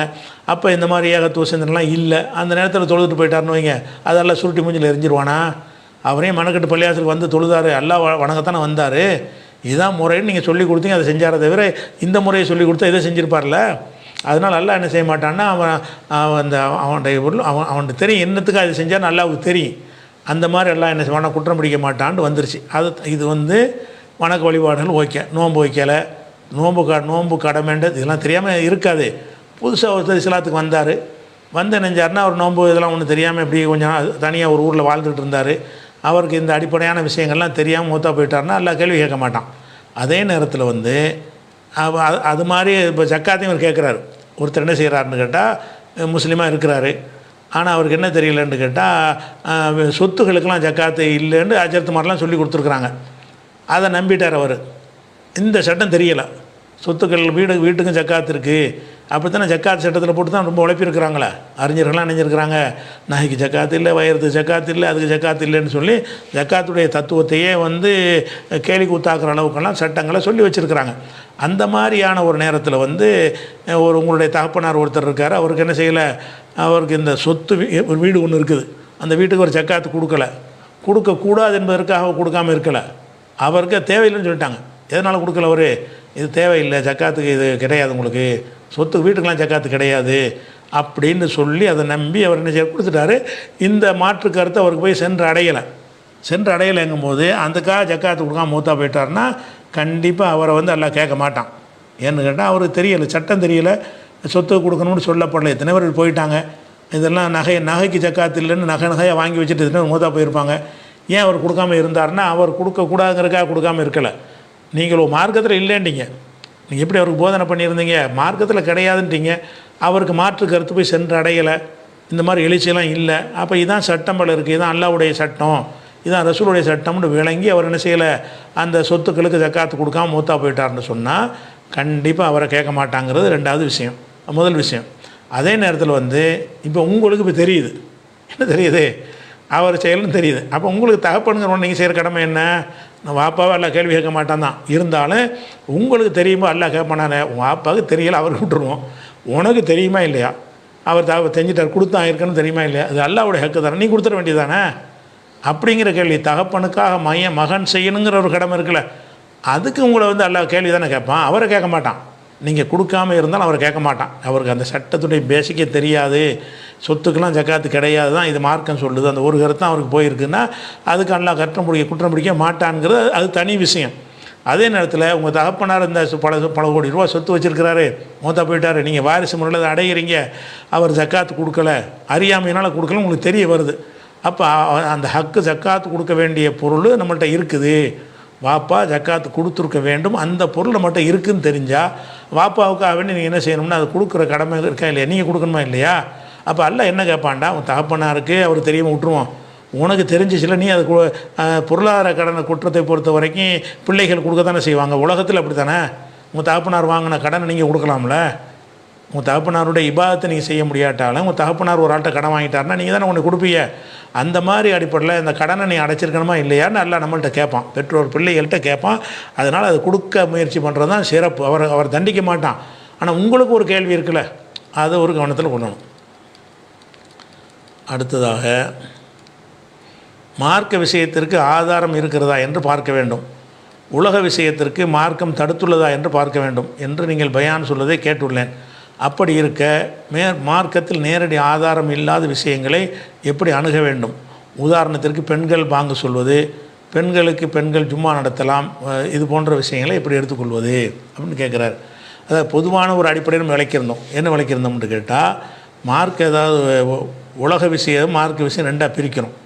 உலக காரியங்களை பொறுத்த வரைக்கும் அதை செய்யணுமா செய்யக்கூடாதாங்கிறதுக்கு நம்ம என்ன பார்க்கணும்னு கேட்டால், தடை செஞ்சுருக்காங்களான்னு பார்க்கணும். தடை செய்யாட்டி அனுமதிச்சாங்களான்னு தேட தேவையில்லை. தடை இல்லாட்டி அனுமதின்னு அர்த்தம் உலக விஷயங்களில். நான் அதுதான் அவர் கேட்குறாரு, நான் சொன்னதை வச்சு அவர் கேட்குறாரு. உலக விஷயங்களில் ஒரு பொருளை பார்க்குறீங்க, ஒரு மரத்தில் ஒரு காய் காய்ச்சி இருக்கிறது, இந்த காயை திங்கலாமான்னு நீங்கள் பார்த்தீங்கன்னு சொன்னால், இதை திங்கலாம்னு ஆதாரம் நீங்கள் தேட தேவையில்லை, எல்லாமே திங்கலாம். உலகத்தில் உள்ள அனைத்தும் நமக்கு எல்லாம் படைச்சிட்டான், அதில் அனைத்தும் ஹலால்னு அடங்கி விட்டது. இதை திங்கக்கூடாதுன்னு தடை இருக்கான்னு பார்க்கணும். தடை இல்லை தின்னு, அவ்வளோதான். ஒரு பொருள் உணவுப் பொருள் வருது, அதை பற்றி எந்த ஒரு மார்க்கத்தில் எதுவுமே சொல்லப்படாட்டி என்ன அர்த்தம்னா திங்கலான்னு அர்த்தம். தடையாக இருந்தால் அதில் தடுத்திருப்பான். அப்போ உலக விஷயத்தில் ஒன்றை பயன்படுத்துவதற்கு அது கூடுமா கூடாதாங்கிறதுக்கு என்ன அளவுகோல் வைக்கணும்னு கேட்டால், இதற்கு தடை இருக்குதான்னு பார்க்கணும், சரியா? ஆனால் இபாதத்து விஷயம் இருக்குல்ல, வணக்க வழிபாடுகள் விஷயத்தில் தடை இருக்குதான்னு பார்க்கக்கூடாது. ஒருத்தன் இப்படி கையை கட்டுறான், தடை இருக்கான்னு பார்க்கக்கூடாது. தடை உனக்கு எப்படி செய்ய சொன்னாங்க அதை பாரு, செஞ்சுருக்கலாங்கன்னு பார்க்கணும். ரசூல் ஸல்லல்லாஹு அலைஹி வஸல்லம் தொழுதார்களுக்கும் போது என்ன செய்யறான், ஒருத்தன் ஒத்த கையை வச்சுட்டு போய் கட்டுறான், தக்பீர் அல்லாஹ் அக்பர் பிடிங்கிறான். கேட்டால் தடை இருக்கான்னு கேட்குறான். இது கேட்கலாமா தடை இருக்காண்டு? அப்போ ருக்கூவில் உட்காந்துட்டு என்ன செய்கிறான், அலிஃப் லாம் மீம் தாலிகல் கிதாபுங்கிறான். ஏண்டான்னு கேட்டால் தடை இருக்கான்னு கேட்குறான். அப்படி கேட்கலாமா? ருக்கூவில் என்ன செய்யணும் உனக்கு சொல்லி தந்துருக்குது. அப்போ மார்க்க விஷயத்துக்கு என்ன செய்யணும்னு கேட்டால், தடை இருக்கான்னு பார்க்கக்கூடாது, எல்லாமே தடை தான். ரசூலில் சொன்னது மட்டும் தான் செய்யணும், சொல்லியிருக்கிறாங்களான்னு பார்க்கணும். அல்லாஹ்வோ ரசூலோ இதை அலோவ் பண்ணியிருக்கிறாங்களா? அப்போ இபாதத்துகளில் நம்முடைய பார்வை எப்படி இருக்கணும்னு கேட்டால், இதை அலோவ் பண்ணியிருக்கிறாங்களா? இபாதத்து அல்லாத துன்யாவுடைய கொடுக்கல் வாங்கல் விஷயங்களில், புலக பொருள்களை பயன்படுத்துகிற விஷயங்களில் இந்த கம்ப்யூட்டர் லேப்டாப் பயன்படுத்தலாமான்னு வரும். இது கூடாதுன்னு என்ன ஆதாரம் சொல்கிறேன்? இது ஒரு தேவைக்கு நான் பயன்படுத்திகிட்டு இருக்கிறேன், இது கூடாதுன்னு ஆதாரம் சொல்லு. கூடுங்கிறதுக்கு ஆதாரம், கூடுங்கிறதுக்கு தடை இல்லாத ஆதாரம். தடையை உனக்கு காட்ட முடியலை, நேரடி தடையையோ அல்லது மறைமுகமாக தடையோ நீ காட்ட முடியலைன்னா என்ன அர்த்தம்? அனுமதின்னு அர்த்தம். உலகத்தில் உள்ள எல்லாம் அந்த வாட்சி கட்டியிருக்கிறோம், இது கட்டலாமான்னு கேட்டால் கட்டலாம், நீங்கள் காட்ட முடியுமா? இதுக்கு தடையை காட்டுப்பா, இது கட்டலாம். பொதுவாக இல்லைம்மா, உலகம் எல்லாம் எனக்கு தான் படைக்கப்பட்டிருக்கு, உலகத்தில் அம்புட்டன் எல்லாம் எனக்காக தான் படைச்சிருக்கிறான், அந்த அடிப்படையில் நான் இதை கட்டிக்கிட்டு இருக்கிறேன், இது கட்டக்கூடாதுன்னு சொல்லுவாய், ஆனால் நீ தான் காட்டணும் ஆதாரத்தை. அப்போ உலக விஷயத்தை இல்லை ஒன்றை கூடாதுன்னு சொல்வதாக இருந்தால் எல்லாமே கூடுங்கிற அடிப்படையில் வந்துடும். கூடாதுன்னு சொல்வதாக இருந்தால் அப்படி சொல்பவர்கள் அதற்குரிய ஆதாரத்தை காட்ட வேண்டும். இபாதத்து விஷயத்தில் தடை செஞ்சுருக்கான்னு பார்க்கக்கூடாது. என்ன செய்யணும், அது செய்யப்பட்டிருக்குதா, சொல்லப்பட்டிருக்குதான்னு பார்க்கணும். அல்லாஹ்வால் சொல்லப்பட்டிருக்குதா, ரசூலால் சொல்லவோ செய்யவோ பட்டிருக்குதா அப்படின்னு பார்த்து என்ன செய்யணும், நம்ம அதுக்கு ஒரு முடிவு எடுக்கணும்னு நம்ம சொன்னோம். அதை வச்சுட்டு இப்போ கேட்குறாரு, என்ன கேட்குறாருன்னு கேட்டால், மார்க்கத்தில் நேரடி ஆதாரங்கள் இல்லாத விஷயங்களை எப்படி அணுக வேண்டும்? இது மூணாவது கோணம். இது சில விஷயங்களுக்கு ஆதாரம் இருக்கணுங்கிறோம். ஆதாரம் இருக்கணும்னு சொன்னால், ஆதாரம் என்பது ரெண்டு வகையில் இருக்கிறது. ஒன்று நேரடியாகவே அந்த ஆதாரம் இருக்கும், இன்னொன்று அதில் இருந்து நம்ம விளங்குற மாதிரி ஆதாரம் இருக்கும். அது நேரடி அது இல்லை, ஆனால் அதில் அந்த கருத்து இருக்குது என்று விளங்குற மாதிரி ஆதாரம் இருக்கும். அப்போ நேரடி ஆதாரம் விஷயங்களை எப்படி அணுகணும்னு அவர் கேட்குறார். நேரடி ஆதாரம் இல்லை என்று சொன்னால் பொதுவான அம்சம்னு இருக்கா இல்லையா, பொதுவான அம்சத்தில் அடங்குதான்னு பாருங்கள். நேரடி ஆதாரம் இல்லாத விஷயமாக இருந்தாலும், உதாரணமாக பெண்கள் ஜும்மா நடத்தலாம் என்று சொல்கிறோம், ஜும்மா நடத்திக்கிறலாங்கிறோம். பெண்கள் ஜும்மா நடத்தலாம் என்பதை நம்ம எப்படி விளங்குறோம் என்று கேட்டால், ஜும்மா நடத்தக்கூடாதுன்னு விளங்குறோமா, அவசியம் இல்லைன்னு விளங்குறோமா? இது கொஞ்சம் பெண்களுக்கு ஜும்மா தான் உதாரணம் காட்டி கேட்குறாரு. பெண்களுக்கு ஜும்மா நடத்தினா, அவங்கள பெண்களாக கூடி ஜும்மாவை நடத்தினாங்கன்னா தப்பு இல்லை அப்படின்னு நம்ம சொல்கிறோம். அப்போ இதை எப்படி முடிவு எடுக்கிறீங்கன்னு கேட்டால், பெண்கள் ஜும்மா சம்பந்தமாக மார்க்கத்தில் சொல்லப்பட்டது என்னன்னு கேட்டால், அவங்களுக்கு ஜும்மா இல்லைன்னு சொல்லப்பட்டிருக்கு. இல்லைங்கிறதுக்கு என்ன அர்த்தம் இருக்கலான்னு கேட்டால், அவங்களுக்கு கட்டாயம் இல்லைன்ற அர்த்தமும் இருக்கலாம், அல்லது செய்யவே கூடாதுன்றது ரெண்டு அர்த்தம் வைக்கலாம். பெண்களுக்கு ஜும்மா இல்லை என்று சொன்னால் அதுக்கு இரு பொருள் கொடுக்கலாம்ல. ஜும்மா இல்லைன்னா ஜும்மா உனக்கு கட்டாயம் கிடையாது, அல்லது ஜும்மாங்கிறது உனக்கு அவசியம் கிடையாது, கட்டாயம் கிடையாது, அனுமதி கிடையாது. அப்போ ஜும்மாவுக்கு அனுமதி கிடையாதுன்னு அர்த்தம் வச்சுக்கலாம், அவங்க தொழுவே கூடாது. ஜும்மா அவசியம் இல்லைன்னு சொன்னீங்கன்னா தொழுதுக்கலாம், கட்டாயம் கிடையாதுன்னு தொழுதுக்கலாம். அப்போ அப்படி ரெண்டு அர்த்தத்துக்கு உள்ள வார்த்தையாக தான் அது வந்திருக்குது. அப்போ நம்ம எப்படி சிந்திக்கணும்னு கேட்டால், எந்த அர்த்தம் அது கொடுக்குறது பார்த்திங்கன்னா, அந்த பெண்கள் சொல்கிறதோடு சேர்த்து என்னவெல்லாம் வருதுன்னு கேட்டால், பெண்களுக்கு ஜும்மா இல்லையில ஒரு பிரயாணத்தில் இருக்கிறான், அதில் அந்த ஹதீஸை சேர்ந்து அதுவும் வரும். பிரயாணிக்கு ஜும்மா இல்லைங்கிறோம். இதை எப்படி புரிஞ்சுக்கிறோம்? பிரயாணியாக இருக்கிறவன் வெளியூருக்கு போயிட்டான், அல்ல வெளியூர்லேருந்து நம்ம ஊருக்கு வந்துட்டான், பள்ளிவாசலில் ஜும்மா நடக்குது, இதில் அவன் சேர்ந்துக்கலாமான்னு கேட்டால் எல்லோரும் ஏகமானதை சேரலாங்கிறாங்க. ஏன்பா சேரல, முசாஃபிருக்கு ஜும்மா இல்லையா? ஜும்மா இல்லைன்னு அதான் அர்த்தம். ஜும்மா அவசியம் இல்லைன்னு அர்த்தம், செய்யலான்னு அர்த்தம். கட்டாயம் இல்லைன்னு தான் அர்த்தமே தவிர அது அப்படி தானே விளைக்கிறோம். இதாக பெண்களுக்கு விளங்குற மாதிரி தான் பிரயாணிக்கும் ஜும்மா இல்லைன்னு வருது. பிரயாணிக்கு சிறுவர்களுக்கு ஜும்மா இல்லைங்குது. அப்போ சிறுவர் ஜும்மாவுக்கு வரக்கூடாது, வெட்டி விட்டுணுமா? அப்போ சிறுவர்களுக்கு கம்பல் பண்ண மாட்டோம், கட்டாயமாக வரணுன்ற அவசியம் கிடையாது. அதே மாதிரி பெண்கள் கட்டாயம் வந்து ஆகணும்னு கட்டாயப்படுத்த மாட்டோம். அப்போ கட்டாயம் இல்லைங்கிற அர்த்தம் தான் அதில் வருமே தவிர அவங்க செய்யவே கூடாதுங்கிற அர்த்தத்தில் அது வராது. அப்போ பெண்களோடு சேர்த்து வேறு என்னென்ன சொல்லப்பட்டிருக்குன்னு தேடி பார்த்தா அவங்களுக்கு விடை கிடச்சிரும். பெண்களுக்கு இல்லைங்கிற மாதிரி யாருக்கெல்லாம் இல்லை? பெண்களுக்கு ஜும்மா இல்லை, பிரயாணிகளுக்கு கிடையாது, சிறுவர்களுக்கு கிடையாதுன்னு வருது. அப்போ இந்த சிறுவர்களுக்கு பிரயாணிகளுக்கு கிடையாதுங்கிறத வச்சு பார்க்கும்போது அதில் எல்லோரும் ஏகமானதாக எதுக்கு வந்துடுறாங்கன்னு கேட்டால், பிரயாணிக்கு கடமை கிடையாது. அவர் பிரயாணியாக இருக்கிறவரை பள்ளியில் ஜும்மா நடக்கும்போது வந்து சேர்ந்து என்ன செய்யலாம், அவர் தொழுவலாம்னு எல்லாரும் அதை அப்படி தான் புரிஞ்சுக்கிறாங்க. அப்போ அதானே பெண்களுக்கு ஜும்மா இல்லைன்னு அர்த்தம் என்னென்னு கேட்டால் அவங்க கட்டாயம் கிடையாது. வந்து பள்ளியாசலில் வந்து தொழுதாலும் அது தடுக்க முடியாது, அவங்களுக்குள்ளே தொழுது கொண்டாலும் என்ன செய்ய முடியாது, தடுக்க முடியாது. ஒரு பிரயாணி என்ன செய்கிறாருன்னு கேட்டால், ஒரு 10 பேர் பிரயாணத்தில் போயிட்டுருக்குறாங்க, கூட்டாக சேர்ந்து நம்ம ஜும்மா நடத்துகிறாங்க. அதுக்கு பாவம்னு சொல்ல முடியுமா? செல்லாதுன்னு சொல்ல முடியும். அது என்ன இல்லை, உங்களுக்கு அவசியம் கிடையாது. நீங்கள் ஒரே தொழுதுடலாம். இல்லை நாங்கள் ஜும்மாவுடைய நன்மை அடைய நினைக்கிறோன்னு சொன்னீங்கன்னா தொழுதுருப்போங்க, குற்றம் இல்லை. அந்த மாதிரி இப்படி தான் விளையணும். அதில் நம்ம சிந்திச்சு பார்த்தோம்னு சொன்னால் எந்த அர்த்தம் கொடுக்கலாம் நமக்கு என்ன செஞ்சிடும், அதில் தெளிவாகி போயிடும். கிரகண தொழுகை எப்போது தொழ வேண்டும்? கிரகணம் முழுமையாக அடைந்த பிறகு தொழ வேண்டுமா? கிரகண தொழுகை பள்ளியில் தான் தொழ வேண்டுமா, வீட்டில் தொழலாமா அப்படின்னு நஜ்முனிசாங்கிறவங்க கேட்குறாங்க. கிரகண தொழுகையை பொறுத்த வரைக்கும் எப்போ தொழணும்னு கேட்டால், ரசூல் ஸல்லல்லாஹு அலைஹி வஸல்லம் தெளிவாக 1042 ஹதீஸ் புகாரியில் 1042 ஹதீஸில் என்ன சொல்கிறாங்கன்னு கேட்டால், கிரகண ரசூலுல்லாஹுடைய காலத்தில் ஏற்பட்டுருச்சு. அப்போ சொல்கிறாங்க, ஃபைதா ராயித்துமுஹா, கிரகணத்தை நீங்கள் பார்த்தால் ஃபசல்லு. ஃபைதா ராயித்துமுஹா, இது புகாரில் 1042 ஹதீஸில் வருகிறது. ஃபைதா ராயித்துமுஹா, அந்த கிரகணத்தை நீங்கள் பார்த்தீர்கள் என்று சொன்னால் ஃபசல்லு, தொழுங்கள்னு வருது. முதல் கண்டிஷன், கிரகணத்தை நம்ம பார்க்கணும். கிரகணத்துடைய கண்டிஷன் என்ன? அமெரிக்காவில் கிரகணம்னு சொல்கிறான், இந்தியாவில் பார்க்க இயலாது, நம்ம தொழ மாட்டோம். அமெரிக்கா கிரகணம் அமெரிக்காவுக்கு தான் தவிர இந்தியாவுக்கு கிடையாதுங்கிறோம். இந்தியாவிலேயே டெல்லியில் கிரகணம் இருக்கும், சென்னையில் இல்லாமல் இருக்கும். அந்த டைரெக்ஷனை பொறுத்து கிரகணம் வந்து எங்கே இருக்கேன், இது வந்து இன்னென்ன ஊர் பகுதியில் தெரியும்னு அந்த கிரகணத்தை சொல்லும்போது அறிவிச்சிருவாங்க. அப்போ டெல்லியில் தெரியும்ன்றானா டெல்லியில் இன்னும் தொழுவான். அந்த கிரகண நேரத்தில் நமக்கு பொலிச்சென்று சூரியன் பிரகாசிக்கிட்டு இருக்கும், நம்ம ஏன் தொழுவணும்? நமக்கு கிரகணம் இல்லை. அப்போ கிரகணத்துடைய நிபந்தனை என்னன்னு கேட்டால், ஃபைதா ராய்த்து, நீங்கள் பார்த்தால்தான். ஃபைதா ராய்த்து முகா, அதை நீங்கள் பார்த்தால்தான் ஃபசல்லு, நீங்கள் தொழ வேண்டும். அப்போ கிரகணம்னு அறிவித்த உடனே எங்கேயாவது கிரகணம் ஏற்பட்டால் அது உலகத்தையெல்லாம் கட்டுப்படுத்தாது. எப்படி தலைப்பிறை ஒரு ஊரில் பிறை பார்த்தது எல்லாத்தையும் கட்டுப்படுத்தாதுன்னு சொல்கிறோமோ, அந்த மாதிரி தான் கிரகணம் என்பதும் அவன் டைரக்ஷனுக்கு தெரிஞ்சால் தான் கிரகணம். ஒரே பிறை ஒரே சந்திரன்லாம் வாதிடக்கூடாது. அவனுக்கு தெரியுது, எனக்கு இல்லையே, எனக்கு முழுசாவில் இருக்குது. அவனுக்கு பாதி சூரியன் தெரியுது, எனக்கு முழு சூரியன் தெரியுது. என் டைரக்ஷனுக்கு முழுசாக தெரியுது, அவன் டைரக்ஷனுக்கு பாதி தெரியுது. பாதி தெரியணும் தொழுவான். நாங்கள் எதுக்கு தொழுவணும், எங்களுக்கு கிரகணமே இல்லையா, அப்படி தான் நம்ம சொல்லுவோம். அப்போ கிரகணத்துக்குடைய முதல் கண்டிஷன் என்னென்னு கேட்டால், பார்த்தவனுக்கு தான் அது கடமை. இது புகாரில் 1042 ஹதீஸில் இருக்கிறது. அதே மாதிரி வந்து இந்த கிரகண தொழுகை ஏற்படும் பொழுதெல்லாம் புகாரியில் வந்து 1046 நிறைய ஹதீஸில் இருக்குது. உதாரணத்துக்கு 1046 இப்போ ஹரஜ இலல் மஸ்ஜிதி, ரசூல்லா உடனே சூரிய கிரகணம்னு, இப்போ சூரிய கிரகணம் ரசூல்லாவுடைய காலத்தில் ஏற்படுது. உடனே பள்ளிவாசலுக்கு புறப்பட்டு சென்றார்கள். பள்ளி தான் போய் தொழணும்னு வழங்குது, பள்ளிக்கு தான் போயிருக்கிறாங்க. கிரகணத்தை கண்டவுடனே முசல்லா திடல் இருந்துச்சுன்னு அங்கே கூப்பிடல, பள்ளிக்கு தான் போகிறாங்க. அதே மாதிரி ரசூல் ஸல்லல்லாஹு அலைஹி வஸல்லம் அவர்கள், இது 1050 ஹதீஸ் புகாரியில், ரசூல்லா வந்து ஒரு பிரயாணமாக போய்கிட்டு இருக்கிறாங்க, வாகனத்தில் ஏறி போய்கிட்டு இருக்கிறாங்க. அப்போ கிரகணம் வந்துருச்சு. உடனே ரிவர்ஸில் பள்ளி குடியாடுறாங்க. அந்த இடத்துல தொழலாம்ல, பிரயாணத்தில் கொஞ்சம் ஊரை தாண்டி போயிட்டுருக்குறாங்க, கிரகணத்தை பார்த்துட்டாங்க.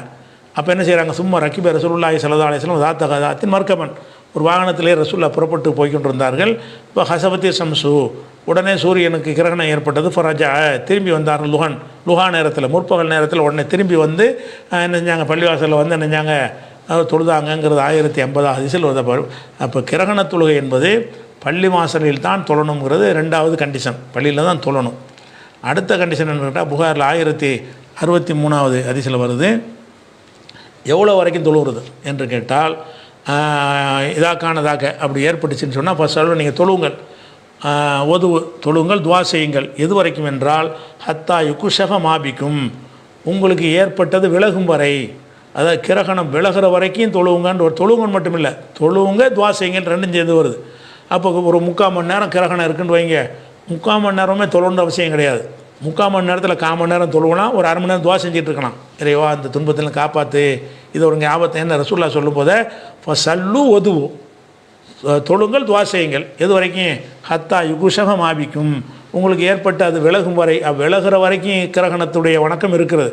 அப்போ சில நேரத்தில் 1 மணி நேரம் கிரகணம் இருந்தால் 1 மணி நேரம் ருக்கு 2 தொழ முடியுமா மனுஷனுக்கு? ருக்கு நீட்டி கஷ்டமாக இருக்கும். நீங்கள் சாதாரணமாக தொழுகிற அளவுக்கு தொழுதுருங்க, தொழுதுட்டு துவா செய்யுங்க.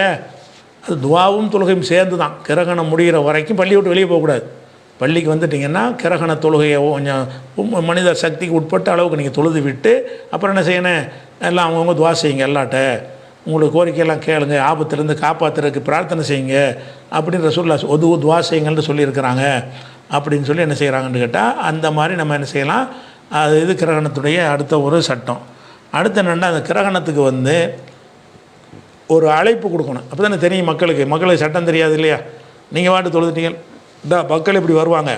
அப்போ கிரகணம் ஏற்படுச்சுன்னு சொன்னால் ரசூலுல்லாஹ் என்ன செய்கிறாங்கன்னா, ஒரு ஆளை அனுப்பி என்ன செய்கிறாங்கன்னா, அஸ்ஸலாத்து ஜாமியா, தொழுகை நடக்க போகுதுன்னு அறிவிக்கிறாங்க. தொழுகை நடக்க போது ஒரு ஆளை பாச முனாதியன், பள்ளியில் பாங்கு மாதிரி சொல்லலை, இப்போ பாச முனாதியன் ஒரு அழைப்பாளரை அனுப்பிவிட்டு என்ன செஞ்சாங்கன்னா, அஸ்ஸலாத்து ஜாமியாண்டு தொழுவாங்கன்னு கூப்பிட்டாங்க, மக்கள்லாம் வந்துட்டாங்க அப்படின்ற ஹதீஸ் முஸ்லீமில் வருது. அப்போ கிரகண தொழுகை இந்த காலத்தில் நம்ம வாட்ஸ்அப்பில் அனுப்புறது, மெசேஜ் கொடுத்துடணும், இத்தனை மணிக்கு இந்த பள்ளியில் கிரகண தொழுகை நடைபெறும்னு மக்களுக்கு மெசேஜ் கொடுக்குறோம்ல, அதான் அதுக்குரிய அழைப்பு. பாங்குன்னு ஒன்று கிடையாது. இதுதான் கிரகண தொழுகையுடைய சட்டம். அடுத்தது தௌஹீது கொள்கையில் உள்ள சில சகோதரர்கள் மார்க்கத்தில் கடினத்தை மற்றவர்களும் எதிர்பார்க்கிறார்கள். ஏன்? உதாரணத்திற்கு சுன்னத்தை விட்டுவிட்டால் அது ஹராம் போல் என் சித்தரிக்கிறார்கள். தாடி இல்லை என்றால் அவர்கள் முஸ்லீம்களே இல்லை என்ற முடிவுக்கு வருகிறார்களே, அது ஏன்? அவர்கள் பெரும்பாலோர் நீங்கள் சொன்னால் மட்டும்தான் தனது தவறான நிலைப்பாட்டை நல்ல விதமாக மாற்றுகிறார்கள். ஆனால் அவர்கள் பயான் செய்யும்போது பொது கருத்து கூறுவரை பார்க்காதீர்கள், கருத்தை பாருங்கள் என்று பயான் செய்கிறார்கள். இவர்களிடம் இந்த கடின போக்கு காணப்படுவது எதனால்? இவர்களுக்கு அல்லாஹ் சொர்க்கத்தை ஏற்கனவே அறிவித்து விட்டானா? நீங்கள் சொன்னால் மட்டும்தான் கேட்குறார்கள், எதனால்னு கேட்குறாங்க. ஒரு சகோதரி பேர் இல்லை. அப்போ என்ன கேட்குறாங்கன்னு கேட்டால், தௌஹீதில் இருக்கக்கூடிய சகோதரர்கள் ரொம்ப கடின போக்கை மேற்கொள்கிறாங்க. மார்க்கத்தில் பல விஷயங்கள் கட்டாய கடமையாக இருக்குது. சில விஷயங்கள் சுன்னத்தான அடிப்படையில் சிலது இருக்கிறது. சில விஷயங்கள் விரும்பத்தக்கது அப்படிங்கிற வகையில் இருக்கிறது. சில விஷயங்கள் அனுமதிக்கப்பட்டதுங்கிற வகையில் இருக்கிறது. அந்த சுன்னத்துகள்லையும் ரொம்ப வலியுறுத்தின சுன்னத்துன்னு சிலது இருக்கிறது. சாதாரணமாக சொன்ன சுன்னத்துன்னு பல விஷயம் இருக்கிறது. இந்த மாதிரியான ஒரு சுன்னத்தான ஒரு விஷயத்தை ஒருத்தன் விட்டுட்டான்னு சொன்னால் என்னமோ அவன் நிரந்தர நரகத்துக்கு போகிற மாதிரி எடுத்துக்கொண்டு என்ன செய்கிறாங்கன்னா விமர்சனம் பண்ணுகிறார்கள். அது ஏன்னு கேட்குறாரு. அது இருக்கத்தான் செய்கிறது. உதாரணத்துக்கு ஒரு மார்க்க விஷயத்தை பேசிகிட்டு இருக்கிறோம். ஒரு ஆள் எந்திரிச்சு என்ன செய்கிறாருன்னு கேட்டால், இல்லை நீங்கள் சொன்னது இந்த குர்ஆன் வசனத்துக்கு மாற்றமாக இருக்குன்னு அவர் சொல்கிறார், என்கிட்ட சொல்கிறார். நான் என்ன செய்கிறேன்னு கேட்டால், அவரை பார்க்குறேன், ஒரு தாடி இல்லை. முதல்ல உனக்கு தாடி இருக்கா, நீ என்ன கேட்குறேன்னு இப்படி கேட்டுறாங்களா? இல்லை கேட்குறாங்க, நிறைய பேர் கேட்குறாங்க. அவன் தாடி வைக்கிறது, தாடி இல்லாட்டி கேட்கக்கூடாதா? ஒரு விஷயத்தை கேள்வி கேட்குறதுக்கு தாடி வைக்கிற ஷர்த்தா? தாடிங்கிறது வலியுறுத்தப்பட்ட ஒரு சுன்னத்து தான், வழங்குதா? அந்த அந்த அந்த சுன்னத்தான ஒரு காரியத்தை அவர் விட்டுருக்காருன்னு சொன்னால் அதுக்கு பாவியாக ஆக போகிறார் அவர் இல்லை. அவர் கிடைக்கிற நன்மையில் கொஞ்சம் இழப்பார், அவ்வளோதானே தவிர அதுக்கு நரகத்தில் எல்லாம் போடுற அளவுக்கு குற்றமாக சொல்லப்பட்டிருக்கானா? அப்படி சொல்லப்படலை. அது சுன்னத்து தான், அது சுன்னத்தாக தான் சொல்லப்பட்டிருக்கே தவிர கட்டாய கடமையாக என்ன செய்யலை இல்லை. அந்த மாதிரி சில விஷயங்களில் ஒருவர் பிழை விட்டுட்டார்னு சொன்னால் அவரை இவரை இந்த பிழையும் செய்யாத மாதிரி, அப்படியே தாடி வைக்கிறது மாதிரி கோல் சொல்லக்கூடாதுன்னு மார்க்கத்தில் இருக்குது. நீ சொல்லிகிட்டு இருக்கிறியா? தாடி வைக்கிறதுக்கு சொல்கிறியா இல்லையா? கோல் சொல்ல ஹராமாக வச்சா நீ அதை செய்கிறிய? பொய் சொல்லக்கூடாதுன்னு இருக்கிறது. தாடியை கேள்வி கேட்குற தௌஹீத்வாதி பொய் சொல்கிறாரு பல விஷயங்களில். அப்போ அது மட்டும் என்ன, அவரை தகுதியற்றவனே? அப்போ நம்மள்கிட்ட எந்த மனுஷன்ட்ட குறை இல்லாட்டி மனுஷனே கிடையாது, வழங்குதா? இவர் என்ன செய்கிற சில தாடி அந்த ஜுப்பா தோற்றத்தான் பார்க்குறது. இது உங்கள்கிட்ட இருக்குதா? கல்யாணத்தை பெரும்பான்மை நிறைய செலவு பண்ணி நடத்திட்டா அது பறக்கத்தானே இல்லை, இழந்து போயிட்டார், அவ்வளோதானே. அதுக்கு ஏன் போட்டு அவனை இருக்கிறீங்க நீங்கள்? அதுக்கு என்ன அவனை ஜென்ம பகையை அதுக்கு ஆக்குறீங்க? அதெல்லாம் சொர்க்கத்துக்கு போகிறது அது ஒன்று தான் அளவுகளை மாறுது சொல்லப்பட்டிருக்குதா? சிறுக்கு மாதிரி உள்ளதா அது? அப்போ என்ன செய்கிறாங்கன்னு கேட்டால், நீங்கள் சொல்கிற மாதிரியான தன்மை நிறைய பேர் வந்துருச்சு. என்ன செய்கிறாரு, அடுத்தவன்ட்ட குறை கண்டுபிடிக்கிறதுலையே தான் நான் தன்னை தூய்மைப்படுத்தணும்னு நினைக்கிறாங்க. நாங்கள்லாம் தாடி வச்சு நீ வைக்கல, சரி இதை வைக்கிறோம், நீ கோல் சொல்கிறிய, புறம் பேசுகிறிய அப்படின்னு கேட்டால் என்ன பதில்? அவர் பேசாமல் நீ இருக்கிறியா? அப்போ எல்லா மனுஷனுமே தவறு செஞ்சுக்கிட்டு இருக்கிறான். அப்போ எல்லாம் தவறு செஞ்சுக்கிட்டு இருக்கும்போது ஒரு சில தவறுகள் வெளிப்படையான தவறாக இருக்கும், தோற்றத்தில் உள்ள தவறாக இருக்கும். ஒரு சில வகைகள் அதை விட பாரதூரமான தவறுகளாக இருக்கும். அவனுடைய கேரக்டர் தன்மையில் பெரிய குற்றமாக இருக்கும், நரகத்தில் தள்ளக்கூடிய காரியத்தெல்லாம் செய்வான். அப்போ அந்த மாதிரி செய்யக்கூடிய ஒருத்தனாக இருந்துக்கிட்டு நீ அடுத்தவனை குறை சொல்கிறது எப்படி அது? அதனால் எந்த ஒரு கடமையான ஒன்றை ஒரு விட்டால் கூட அதுக்கான வெறுத்துருவீங்களா? நீங்கள் கடமையான தொலைட்டி என்னென்ன சொல்லு, பயான் பண்ண, அறிவுரை சொல்லு, அவ்வளோதான் சொல்லணுமே தவிர அவர் என்ன செய்யக்கூடாது அப்படி சொல்லி தான் விரட்டி அடிச்சிடுறாங்க. விரட்டி அடித்து அதை விட என்ன வருதுன்னு கேட்டால், இவங்க இந்த மாதிரி ஆட்களுடைய மனசில் எப்படி ஊறி போயிடுதுன்னு கேட்டால், நம்ம தான் சொர்க்கத்திற்கு ஒரு கேள்வி எப்படி தானே கேட்குறீங்க, சொர்க்கத்தை அறிவித்து கொடுத்த ஆள் மாதிரி நம்மளாம் கன்ஃபார்ம் சொர்க்கம், இவன்லாம் தாடியில் சொர்க்கம் போக மாட்டான் அப்படிங்கிற மாதிரி இல்லை மைண்ட் செட்டில் இருக்கிறாங்க நிறைய பேர். அவன்கிட்ட உள்ளே நுழைஞ்சு பார்த்தீங்கன்னா நேர்மை இல்லை, காசு பணத்தில் சுத்தம் கிடையாது, வாங்கின கடனை கொடுக்குறது கிடையாது, அம்புட்டு தவறு மண்டையில் வச்சுக்கிட்டு இருக்கிறான். இவன் என்ன செய்கிறான்னா 1-2 தவறுகள், வெளிப்படையான தவறுகள், ஒரு அவசரத்துக்கு ஒருத்தன் வட்டி வாங்கிட்டான், பேங்கில் போய் வாங்கிட்டான், வாங்கக்கூடாது, தப்பு, பெரிய தப்புங்கிறது நம்ம நினைஞ்சிருக்கிறோம், பல தடவை விளக்கியிருக்கிறோம், அது தனி விஷயம்.